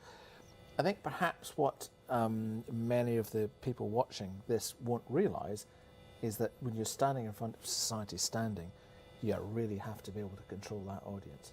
What's it been like for you, Katie? I just want to say I'm very happy to be in Pundit's Corner. This is the peak of my university career here. This is the dream, so I'm loving this. Oh. Yeah, Society Standing is pretty terrifying, especially if you're not accustomed to kind of public speaking. You've got over 200 students in there, especially as there's such an increasing number of societies. And it is scary, and especially trying to make sure they're engaged for that long period of time as well, because you have to get through the ratifications. This year I've limited it to 6 ratifications per standing to try and make sure it doesn't go on too long. So it's been about an hour and a half. Yeah. Even that's quite long for students, especially in the evening at the end of the day. So I'm really glad to see such good speakers from the candidates and to have some really interesting and engaging points. I mean, I loved watching that debate, so I'd love to see what all of them would be like in the role. Rebecca, tell us about some of the more challenging moments that you had at Society Standing. I know that some of it got quite... Societies that are wanting to be ratified that were quite similar. And it ended up being quite a big debate, and it could have got a little bit out of hand, but it was okay. But I know, disagreed with certain topics that have been brought up during Society Standing, and they've stood up out of their chair and they've just yelled out that they disagree with what's going on. And when it gets a bit heated like that, it's quite character intimidating. building. Yeah, definitely, because you have to learn how to be like, they're not yelling at me, they're yelling about the situation. Like they're trying to get their voice forward, which is completely fine, but it's just having that knowledge of, they're not angry at you, and therefore you have to be able to have a bit of a stance, a bit of a, I can handle this crowd of people that could potentially start arguing over something. Talking of arguing, we had a bylaws moment there, which this is what we're talking about. It touched me, it brought a tear to a glass eye that we come to a stage where the bylaws become so important in election. So you may not know what this is all about. The bylaws are essentially the rules by which the union operates. It doesn't set policy for the Students' Union. It doesn't say that there should be X amount of societies, but it has the code of practice at the back. You can see this on the award-winning Student Union website, or you can buy your own copy from Lulu. Harry, you are Mr. Rules. We revise these every year. Isn't it quite interesting now that students are taking the rules so seriously? Oh, God, I was stunned that there was a chant in the audience, wasn't there? Get the bylaws out. Yeah. The problem here is that, unlike sports clubs, many societies don't necessarily have to have a membership fee. So you can have a society which exists on paper, on the website, with no memberships, and you have to take that decision to say, are you actually a society? And that was the crux of that very difficult question, which is about making somebody dormant. Ted made a challenge that if there was somebody that had to be dormant, it would have already been done. Has that come up? So not specifically, no. We haven't really looked into that too much this year. I think from what I've noticed at Society Standing, the majority of societies have been active because they have been attending, which is good. And I guess it's something that sort of gets reviewed in AGM season regardless, because you have to have 10 people showing up to your AGM for it to be official. But it's definitely interesting that there has been more of a focus on that rule, and it'd be interesting to see if that would be used by the activity zone next year. Yeah. It's not something that we have given too much thought to as of yet. Mark, it's a totally different culture with societies and sports clubs. How, in your sphere, could societies, are there any opportunities societies are not really grasping at the moment? That's a good question. You'd be surprised, actually. Well, lots to the sports park asking to book spaces to do things. Maybe comes back to a little bit about what lots of people were talking about earlier, sort of collaborating and how they could work together to, rather than lots of people doing separate activities, could we put more things on to creating competitive opportunities or social opportunities or whatever opportunities groups of people want? Because ultimately what society is about, it's about people coming together to do things. Yep. And sometimes that's very specific to the activity they want to do, and other times they want to bring a load of societies together. So again, probably collaborating to do this, and we might not have the right space at the sports park, but you might be able to find it on campus and so on. Sometimes just, if we all talk to, we see the same with sports clubs, a lot of the time they could also solve each other's problems because someone's gone through the same thing before, and then other times actually they're all asking for the same stuff, so why don't we just put the same thing on but make it really big and really good?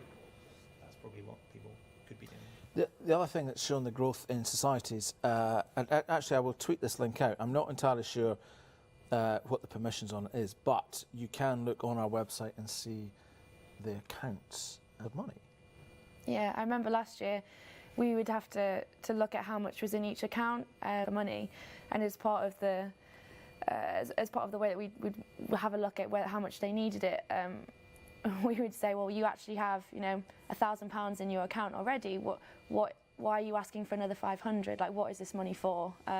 So it is amazing how much they can accumulate, and it is down to their hard work. It's down to what they've been putting on, the events they've been putting on, even for charities like fundraising that they're doing, things like that.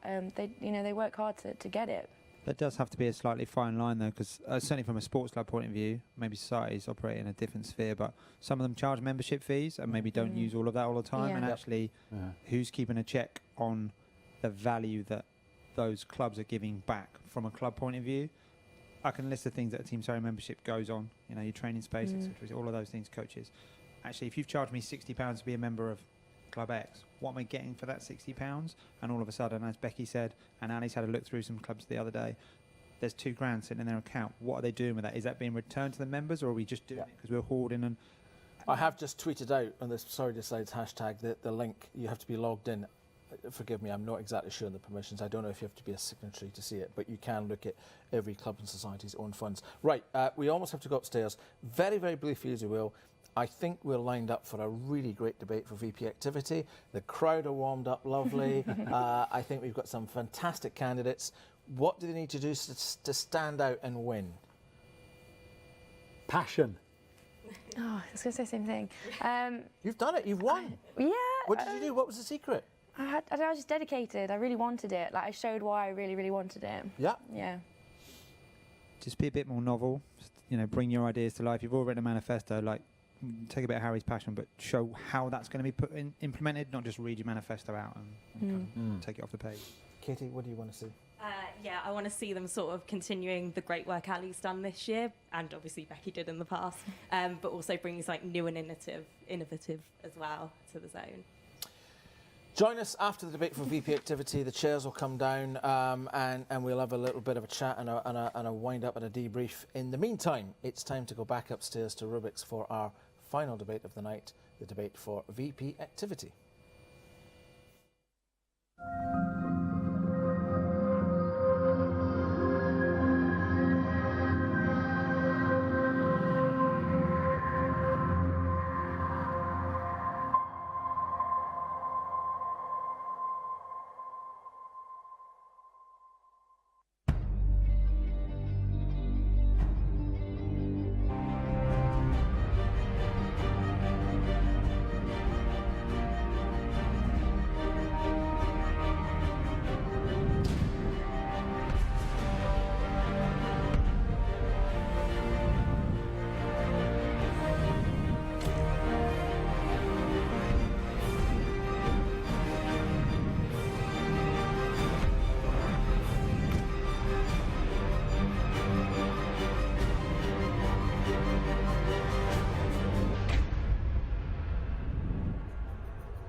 Please welcome Noah Swanson.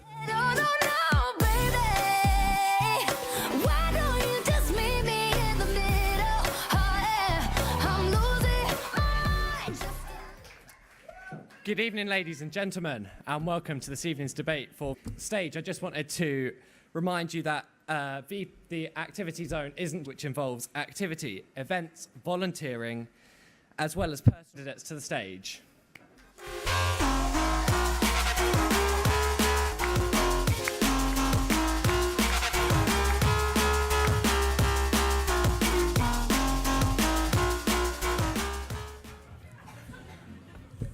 Okay, thank you very much for coming this evening. Thank you very much for having us, friend.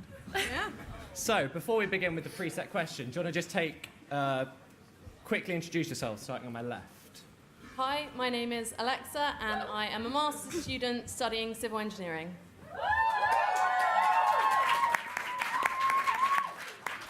Hi, my name is Amina. I'm a final year biology student. Hi everyone, I'm Sean and I'm a final year digital media arts student. Hello, everyone. My name is Tobias, and I'm a second year psychology student. Okay, thank you very much. So, the preset question that you were all sent before we started this evening was, students getting involved in extracurricular activity is paramount to ensuring students become more rounded individuals. For those students leading these activities, do you believe there is sufficient training and support in place? If not, what would you change? So if we start on my right this time, Tobias. Cool. So just like as a little focus on the first part of that question of how paramount it is for students to be taking part in activities in university, UCAS they produced a report of showing how, I think it was around 500,000 students applied to university wanting a higher education. So I thought, yeah, the competition is now at basically an all-time high from university. You're going to stand out, and I think activity is the best thing you can do. Getting involved in a team sport, you're going to learn so many skills, so many social skills, and be able to take those and stand out from the crowd.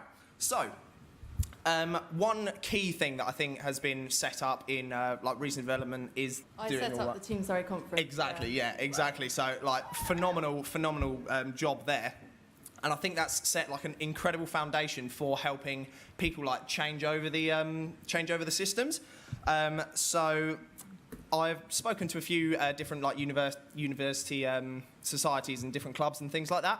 And there's a bit of a mixed review. Lots of people think it's a great idea, but a few people want to. You get an idea of how to lead and how to involve yourself in these societies and in the clubs. Specialised focus in general, but more specifically what they need to do. Ideas to kind of improve it or build on it would be potential shadow sessions, shadow people. And I think that's a great way to, where can I go from there? So sitting in on meetings and just getting a general feel for the club. If we can begin to wrap this up, please. Sorry? If we can begin to wrap that answer up, please. Totally cool, no worries. And yeah, another final thing as well, I joined my committee in dance squad slightly later, not as a signatory, but in January after refreshers would be an excellent idea for an opportunity to refresh what people need to do in terms of leading the societies, and also if anyone decided to drop out from a role, if their degree is too intense or something, I feel like that would be a great opportunity to refresh those people's ideas and yeah, build on what is already a great system. Great. Okay, so to answer the question, my kind of answer would be there isn't a sufficient amount of training and support for committees who are leading these activities in Surrey. Being a part of a committee is an absolutely amazing experience. It allows you to make new friends, meet new people all the time, and really importantly, develop these soft skills, which are really important again in later life in employability.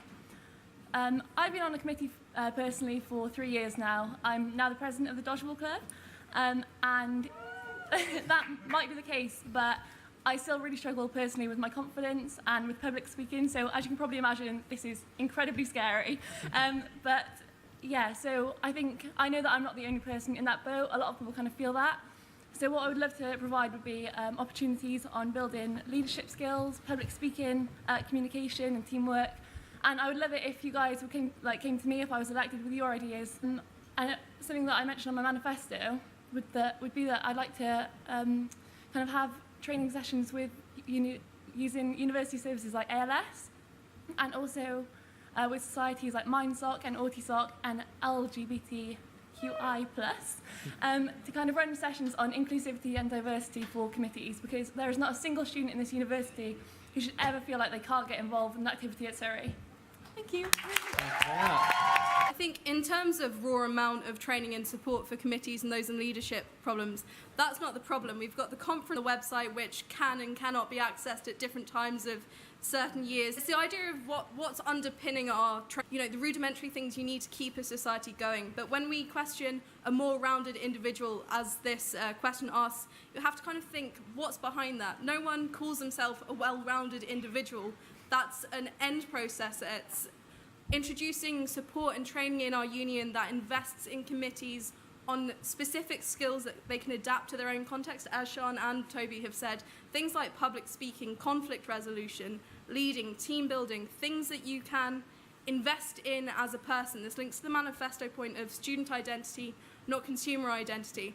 It's the idea of the way people, not as something we spin as a number, not something that gets put into a prospectus, not something that we plug as a selling point, something that we do, whether it's minuscule and tiny, whether it only affects one society, whether it's something like social media that affects everyone, that we're doing an equal amount of effort for everything that's relevant to running different societies. I think I could teach public speaking, I'd love to do that. AutiSoc on things like how you can do events that are sports, a safe environment.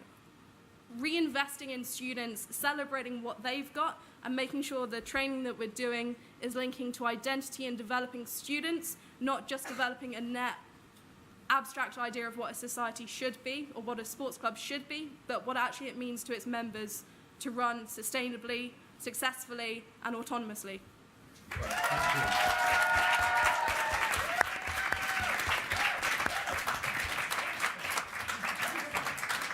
As an area for improvement at the start of my term as Team Surrey Chair is the conference. So I was really inspired. I felt that I wanted to replicate this for our committees, appreciate all the work that they do, and most importantly to get them on and inclusion.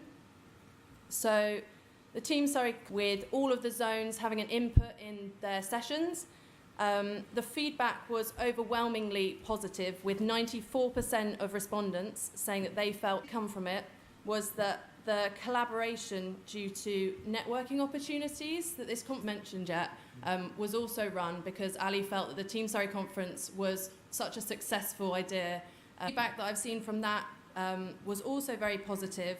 But in terms of collaboration and networking, because it wasn't over lecture-based activities, it was lacking that. So that's something going forward I'd want to bring to the Societies conference, was to have that aspect. Katie's nodding at me. The second part of this question is support. So something that has already been mentioned is the questions, contacts and key information for committees. So as well as reinforcing the information that you get given at your training, it will also help to free up the time for the VPs and the staff that would be otherwise spent answering these frequently asked questions. This will help to better support students, and going forward I'd want to regularly review this information, ensure that it's not seen as a replacement for valuable face-to-face interactions, but instead something that overall I think that training and support provided this year has been above and beyond last year. Of course I'd say that because I ran it, but there is always room for progress and improvement, and it's something that I really take on board. Great. Thank you all very much. Now to move on to some candidate-specific questions around your manifestos. If we start with Alexa this time. So, on your manifesto, you mention a sense of belonging tends to decrease the dropout rate. I was wondering if you had any statistics you could share on that, and further, if there were any specific activities that correlated to a lower dropout rate. Yeah, so I went and spoke to Ben at the Student Life Mentoring team about some of my ideas. I don't know if anyone knows Ben, but I'm getting lots of nods, but he was talking 12 students leave higher education in their first year, which is huge. And I was kind of talking to him about the number 1 in 12. Now think about, as a student life mentor, you have 70 or potentially 80 students that you are in charge of. Imagine how many of those now are going to drop out. And those are now not numbers, those are people that you've been speaking to every day, room, not getting involved in activities, and then one day they're just not there. That's a personal experience, so I don't have the numbers of dropout rates based on my care were not involved in activities. And I know that that's the experience of a number of those student life mentors that were involved. And I'm so passionate about not letting it happen again.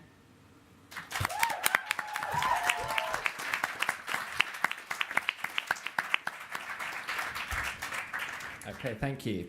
Amina, your first manifesto point, remove all barriers to student activity.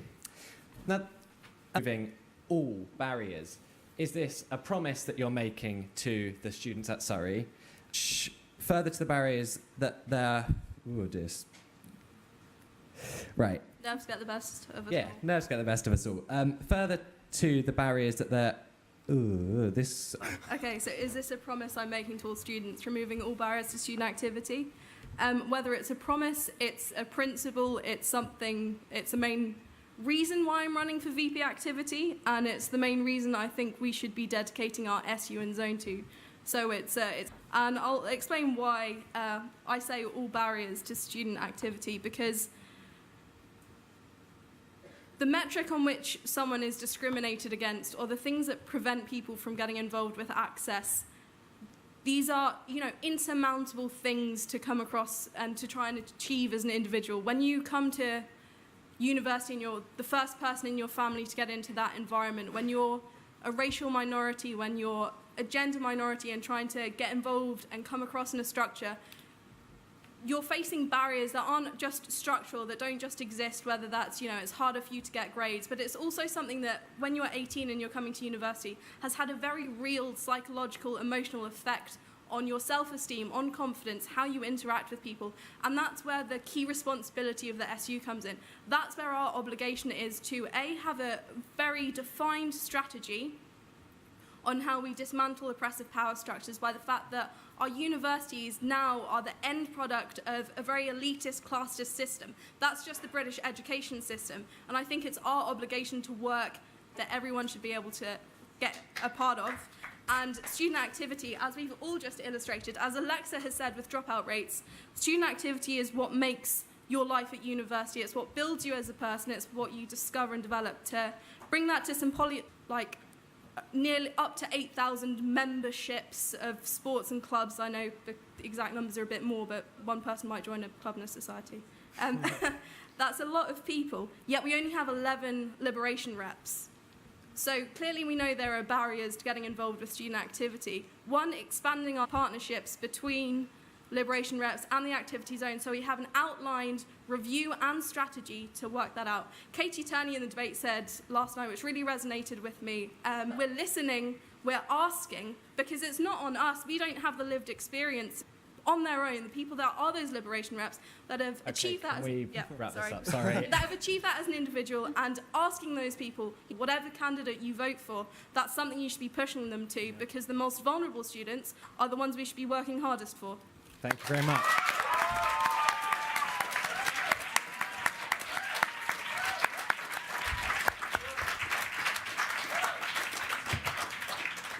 Sian, Yes. In your manifesto, in the Bridge the Gap section, you mentioned that you want to develop society branding. Yes. Do you not feel that this is something about achieving this? I absolutely do not think it's a society's responsibility for branding. Team Surrey exists I don't think sports clubs kind of clubbed together one day and they were like, oh, let's just decide that, I don't know, we're going to make a logo and call ourselves Team Surrey. It doesn't happen that way. And create that like sense of unity. Again, like pushing things like societies and student awards ball, it just doesn't have that kind of recognition that colours ball does. And I actually personally think that even societies as a whole, the work that they kind of do throughout the year doesn't kind of get as much recognition as sports clubs. I know that there's a platform called Volo, which is where you can log your kind of volunteering and community work. However, it's not being fully utilised, so it would be really cool to see more clubs and societies engaging with that, and therefore we could kind of bring them more out on society and Team Surrey Spotlight, and again, bring in media platforms. Great, thank you very much. Manifesto is the only one to mention room bookings. Cool. Which was and still is a major issue. What are you going to do differently this year to resolve this issue? Cool. So, yeah, obviously, as it's been said, everyone knows that room bookings are still like a massive issue. I've had like personal experience, like tables and chairs, and it's just not working. So, definitely, I think about the year already, but I still think there are like a seat. It's all done on like what's available. You can literally see rooms on. Maybe societies have kind of like preference over that rooms. So obviously, some societies like. I don't know, like debating society. I assume you just need a room to practice in and chat in. Yeah. But yeah, with like do your sport. So yeah, definitely something where it's a more visual, easy to thing what your society needs, and be able to look at it on a screen or something, check the availability. So, as we've mentioned at various points over this evening, the activity zone isn't just about sports and societies. So, if we can get a piece of paper and a pen in front of each of the candidates and the countdown clock on cue, please. If you could address in your term, if elected, besides the obvious one of keeping Wednesday afternoons free, please. So, if we can have a countdown clock, please. Repeat the question. So, an academic issue. An academic That you hope to academic issue.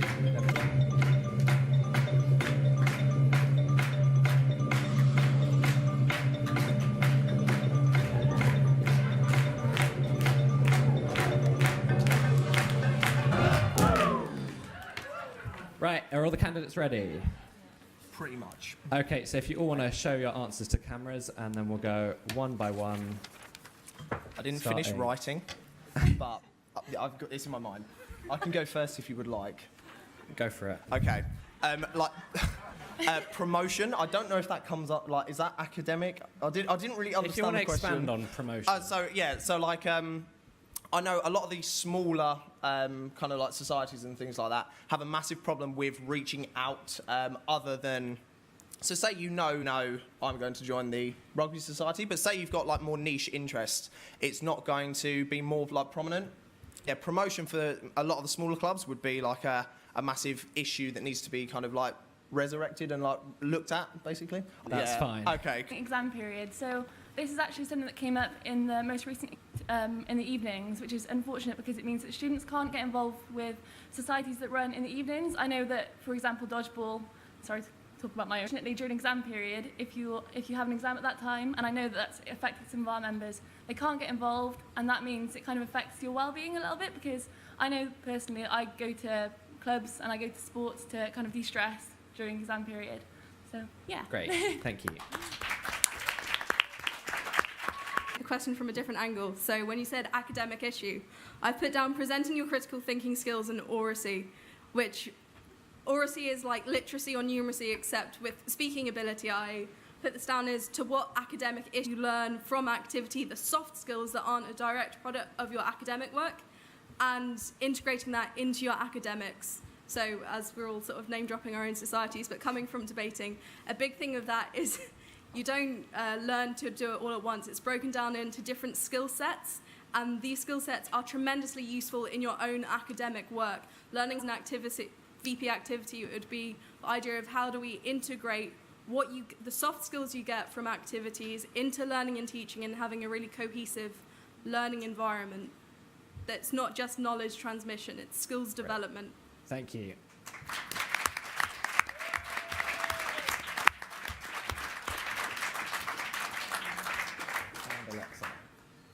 It's around extenuating circumstances, so it's directly affected myself, also students. It's quite niche though, so when you want to represent, it can also apply to people who want to, for example, play piano to a really high standard, and it's having that flexible study. So at the moment there is no particular way in which you go about getting an extenuating circumstance for that. You have to just talk to lots of people to pressure the university to have a policy on this to allow students that do excel in their individual areas to pursue those and to study in a flexible way so they can do both and achieve everything that they need to. Great. Thank you very much for those answers. Now we open up to the audience. Ali. Is it on? Fantastic. Okay, so as a VP, they achieve their manifesto aims and you work together well as a team. Great. Where do we start last time? Let's start here. A lot of them seem to talk about inclusivity a lot, which is obviously something that I'm striving for a lot. So I think it'd be amazing actually to be able to work, and I think we'd actually all work really well together. So yeah, if elected, I think, yeah, I don't think there'd be any problem at all. I think we'd be able to kind of work together to make sure that there's nobody getting kind of like feeling any kind of exclusivity. Okay, thank you. Said there's a lot of similar points across manifestos showing we've all got the same sentiments and priorities to implement. In terms of managing a team, I think the hardest thing is always prioritizing your workload, what to choose first in that part of a team. So making sure that each person in the team contribute any less. If anything, they're doing it more, they're balancing it alongside studies. So honoring, people are giving up their time, they're really committed to this. As a role of VP, it's more about managing as it is opposed to leading. I think a lot of people are self-directed. Sorry, I'm going on again. And yeah, so the idea of keeping it democratic, making sure we're all coming from the same values, we're all coming from the same principles. Great. Yeah, I'd like to echo, I feel like everyone's got very, very similar kind of backgrounds and where people want to go. Personally, coming from like my background and everything, like can either be a team sport or a solo sport. And I feel like I've learned throughout my years, I've always kind of prided myself in being a good listener as well. I want to be able to make the decisions when it's necessary, but at the same time, it's an inclusive thing. I don't think any of the VP roles should be a one person leading like the team. It should be very inclusive. It's a team effort because at the end of the day, we're all in the same situation. We're all at university and we want the same experience. We want to have a good time. Great, thank you.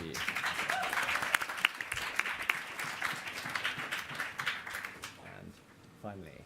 So when I was first thinking about running for Team Surrey Chair, which is a part-time position, I remember asking someone who was a part-time officer at the time, why should I run for something I'm not going to get paid, there's no incentive, obviously not my actual sentiments. And she said to me, there is a person who is literally paid to care about what you say, and that is your VP. That is all your job is, to do your own things, but also to support those, because they're students, they're giving up their time, and that is your main role, is to support those. The other thing I'd say is that this year, collaboration has been the difference. Without all of the people behind the scenes at the sports park, without everyone from the union. Currently, I am working on a One World Olympics. I could not have done that without all the societies and sports. Collaboration, buzzword, but really, really useful. So, for our next question, we're looking again at the Pulse survey that we've heard about. It was something you were all sent over the last couple of days. So, based on the pulse survey in which the university was involved, one of the questions was, the SU provides a wide range of activities and events. So if we can all just get a pen and paper, I want to see if you actually know what that statistic is as a percentage or a proportion. So X number of students said yes.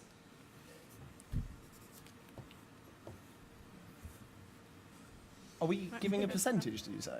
If you've got a percentage or... Oh. Yeah. If you want to show your answers.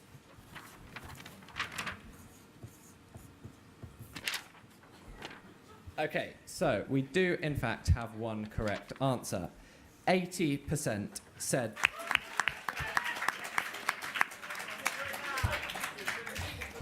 So 80% said the SU provides a wide range of activities that I can get involved in.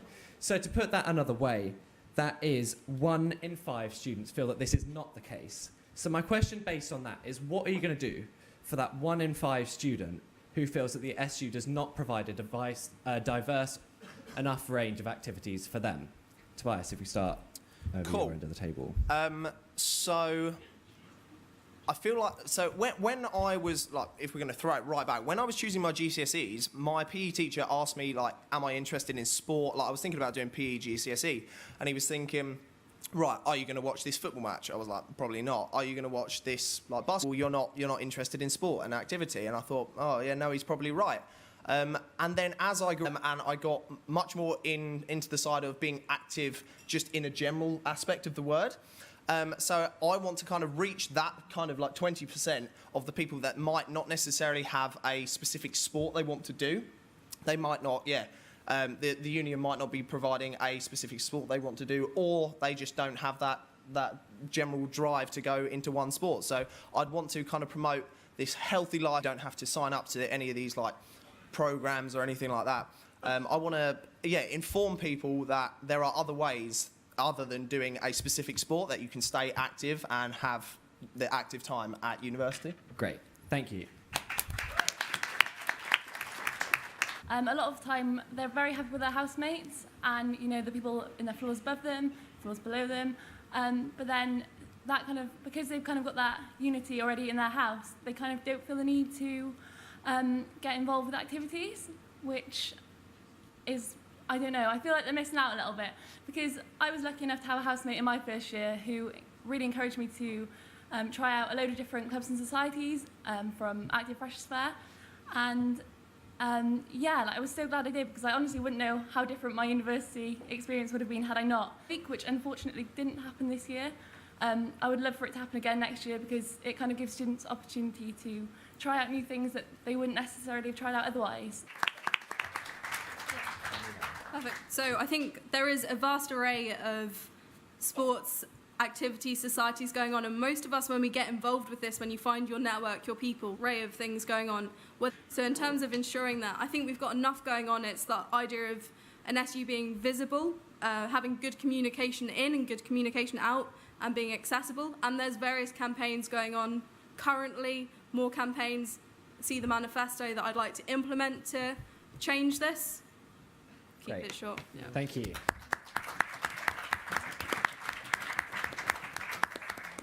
Fifth of students are not interested in any of these, but I can see that they might not be that excited about getting involved in any of them based on this alphabetized list.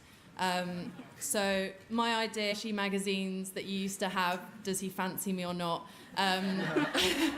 But instead, which sports or society is for you, based on a number of questions that ask you about yourself, if you're interested in your course or anything like that.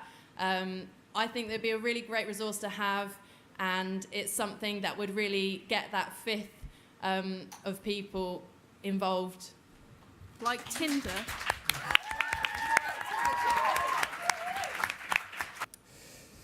We don't have much time left, so can we have short and sweet answers to the next question? That is from Twitter. So a number of commuters have been getting involved, and their question for you is, how are you going to facilitate access to clubs and societies for students who are commuting into uni every day? If we start this side this time, Alexa. So, timing. If we can respect the candidates up here, it's a lot tougher than it looks.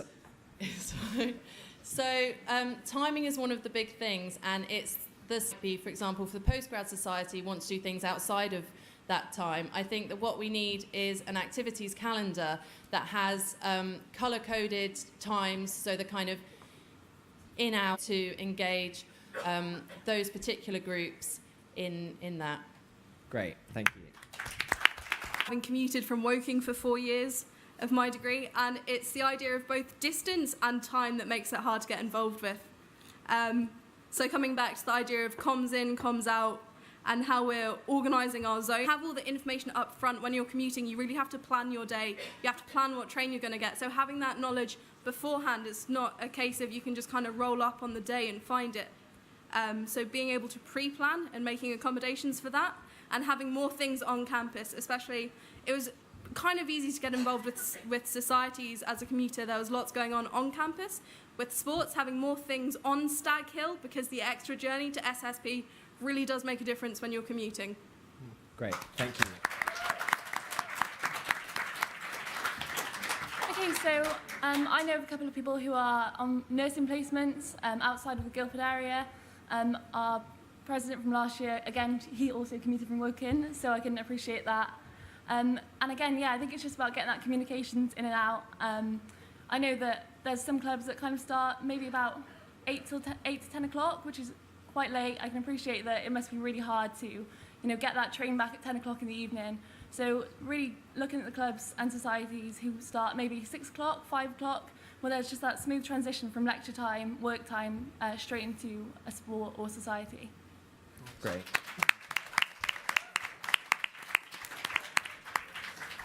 Live this year, it's just like it's a trek to get in, but I feel like front calendar at the start of the year, and maybe if we could include that, has anyone downloaded the, at the start of the year you can download your lectures to your calendar?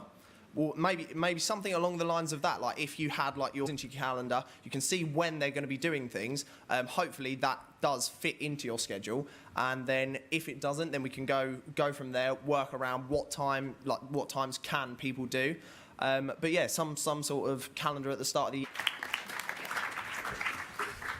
So some great ideas for that.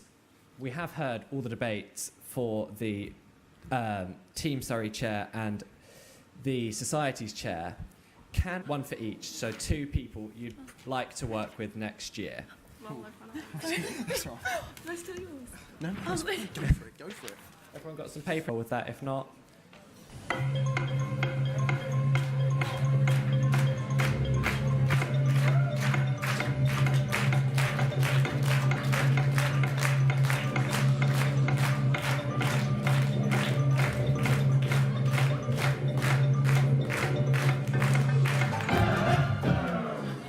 Okay, Tobias, if you want to just reveal quickly and explain why. So, I think everyone did a phenomenal job anyway. Sam, bit of an underdog, liked what he was saying. I was really feeling that. And then Big Al just resonated with me, liked it, yeah. Great. So Katie and Sam, I thought Sam was really passionate. He really seemed to know what he was talking about as well. And yeah, I thought it was a really good debate. Again, but also everyone was awesome. So, but yeah, also Katie for Team Surrey chair, because I thought her ideas were really nice. She came across really smiley and friendly, and approachable. And also I know her from trampolining, and I know that she's done a great job throughout the year as president. Great. So I was here for the Team Surrey chair. For that, I went with Big Al. Just on strength of points, and I think the strength of manifesto. I wasn't here for the Society's chair, so I'm basing this on what I read of manifestos. With that, I went with Rubix. He seemed to be involved in a lot of societies, a lot of different activity. I was in the front room having a minor panic attack before this, hence why I missed the... And Alexa. So I also went for Alex and Sam. Alex, because he's actually spent a lot of time talking through his points with me. He's really thought them through, and he's done a lot of research, and that did show in the debate. And Sam, because he also showed his knowledge in that debate, and also the passion and fire. It has got to the time where I have to wrap up, and I didn't quite get to my last one. Yeah? Yeah. At some point. So the question is, if you were to be looking back after having had the VP activity role for a year, can you write a tweet and tweet it out a bit later, because we've not got time now, what you would have hoped to have achieved in a tweet? So, so thank you very much for joining us this evening. Thank you to our...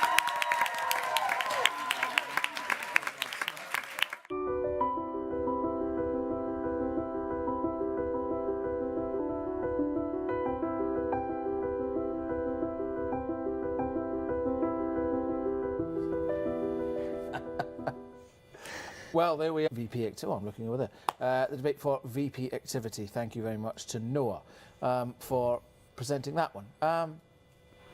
I think I'm going to start by raising this experience or speaking on behalf of others' experiences. Now, one on behalf of somebody else, if you speak from what's happened to you, it always comes across more powerful.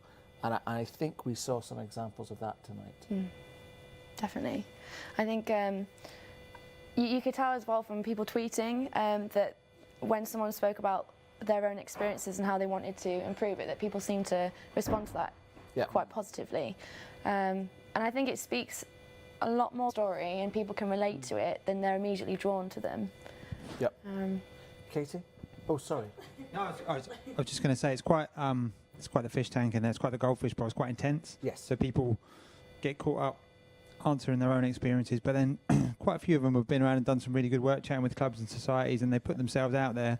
So I think there's a need to, or a want to show that they've spoken to people, so they've heard people's issues, and then they'll come forward and they'll put those across as issues that they've heard about that they may be trying to campaign for. As actually, you're right, they maybe should stick to their issues and speak from personal experience.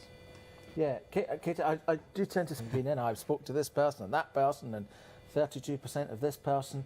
You can't get too wrapped up in trying. They cover all bases because they know that at question time they're going to get grilled on possibly any aspect of their manifesto or part of their campaign, and not get too bogged down on that. It was like the question when he asked if they knew that statistic. That was quite harsh. It's quite a long report, the polls report, so it was very impressive that Alexa knew it. It just means that they were focusing on other things. I have to ask you, Katie, were you watching it thinking... The chairs have been so good this year. They're fantastic.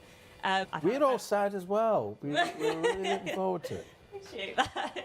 But I've had a fantastic few years on the union, and I know I'm ending on a high, and this is part of the high. Oh, so lovely. So it's all good. Just to bring us back down to earth, we're going to talk about data and communications. How this is to try and explain to a student body. I think Tobias... calendar to your phone, your timetable, we do the same with activities. And of course, when you say it like that, you think, yeah, it's incredibly easy. And then you go down the rabbit hole of process and integration impossible. Well, what are we doing wrong? Well, I think that Mark and I have had conversations just recently about what we can do in terms of, for example, getting students to actually sign up with activities even before they arrive, in a much earlier stage. I think there's also this big project on the student engagement. Yeah. So now, that's not something that's been massively exposed to students yet. Not yet, no. What can we say about it? Well, I suppose what we can say about it, at the moment, students have 35 different systems. A portal where you'd very easily be able to access those systems. 32 of those systems are the union website. Some of the things that Tobias was talking about, but really help with day-to-day timetable, how to find my way around, when's my assessment deadline, when is the society or the club got to fix information about wellbeing activities that are happening internally and externally. A lot of these topics have been coming back over the last couple of nights. They will. So I think, all virtual one-stop shop, if you like, much more easy than I can now. Rebecca, Noah's last question was asking them to tweet out what they would want to have achieved by the end of the year. You did make a year. What was your tweet? Had you have tweeted one? Probably This Girl Can, because I was very proud to introduce that onto the campus. But also, I think just being a part of the whole journey of the union There's a lot that happens in a year, but you're also sort of you're told you only have a year to get things done. But I think the different campaigns, so like Get Fit Feb, This Girl Can, BOP Week, which was to do about students' development, and that sort of aspect of the role, because that's when you see a result, that's when you see what your work is doing and how it's impacting students, because you can collect feedback from it. One of those candidates that we saw tonight will be the next VP activity. What will be the biggest surprise for them when they go into office? That they can't please everybody.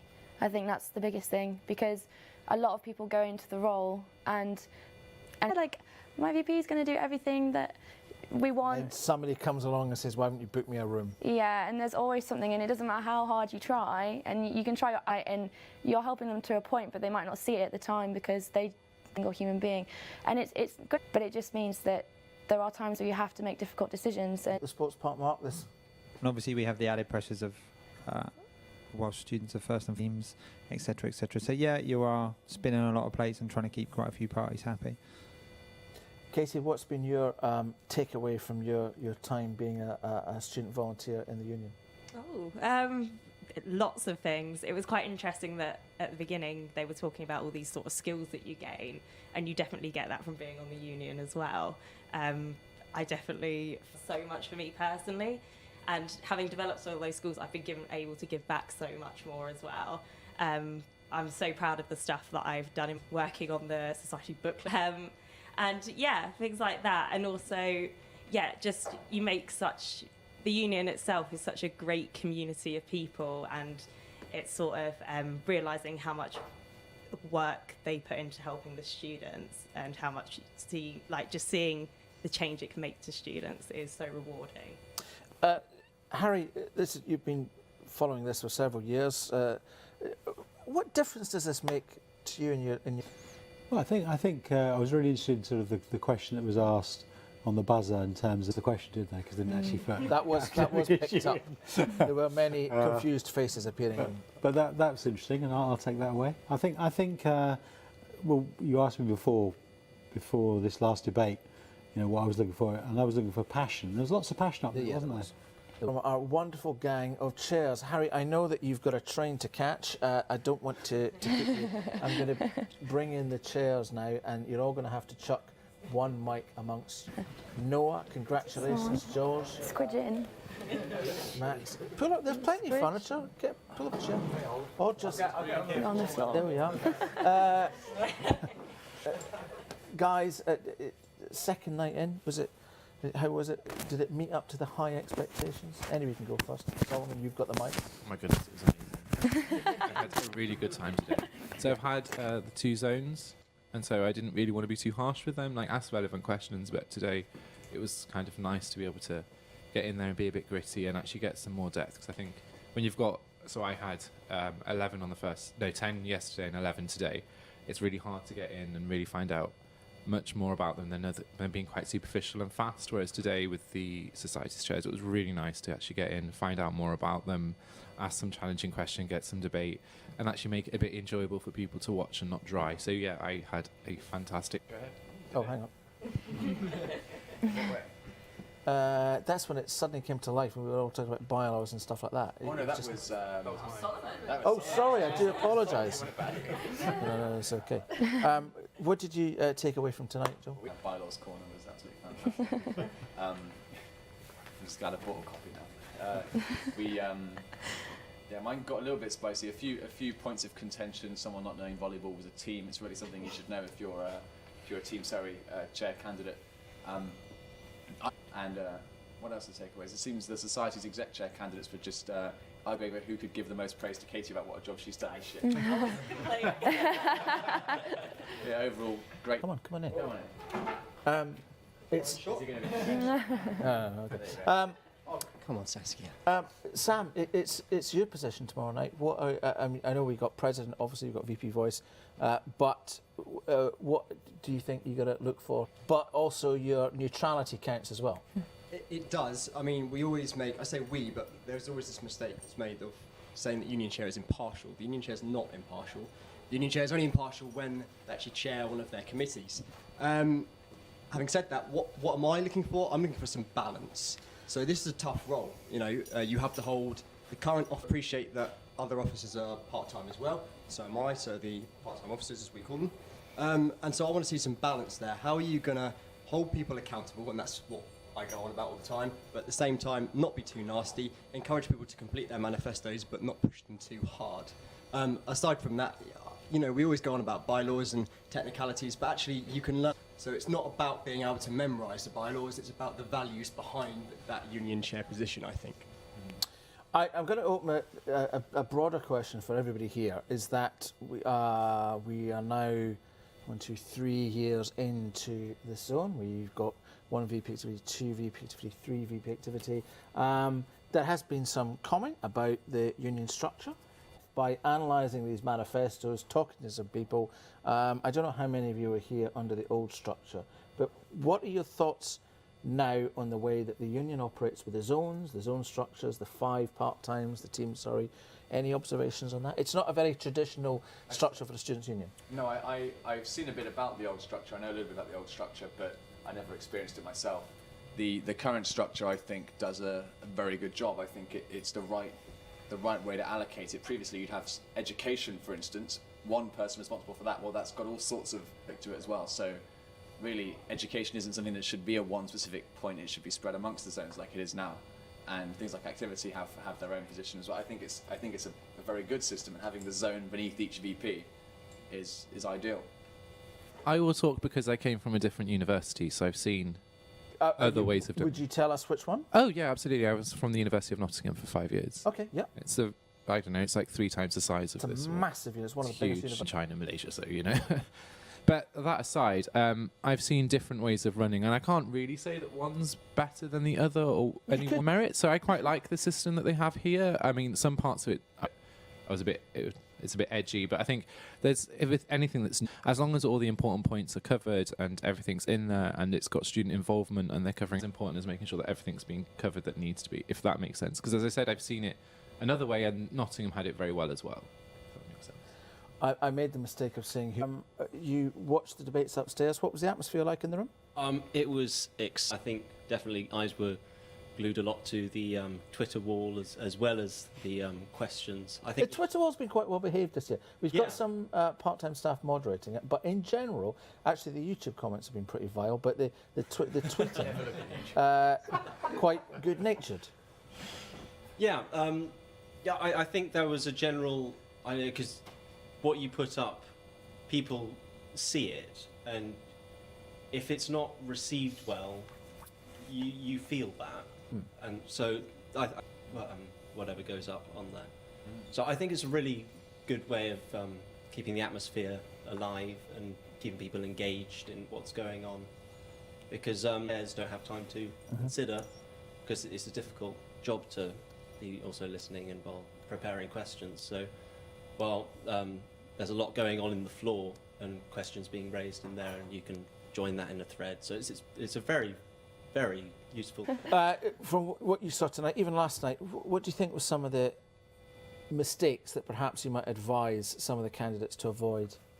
I think probably, especially in the zones, just like waffling on a bit, like going on a bit too long. And you think, 'cause it's quite easy. I'm going to need to stop you there. They would do a sort of 15 seconds. Yeah, what else? What other advice do you give them for those who are up tomorrow? So I think, especially like in the zones, when there's ones like there's like 8 candidates, a lot of candidates, you have to kind of stand out. You have to show that you're kind of passionate about it, just not reading from your notes and the preset question. Stand up and take the fight to like who need like you'll actually get stuff done. That's what I want to see, basically. We look at YouTube. We look like some kind of 1960s American hippie TV show. This is a university. I'm not really helping that, am I? Anyway, tomorrow night is off when students have got something to say and giving a voice to students. It is the union and student trustee, and of course, again, tomorrow night for the full night. And see you tomorrow. Good night.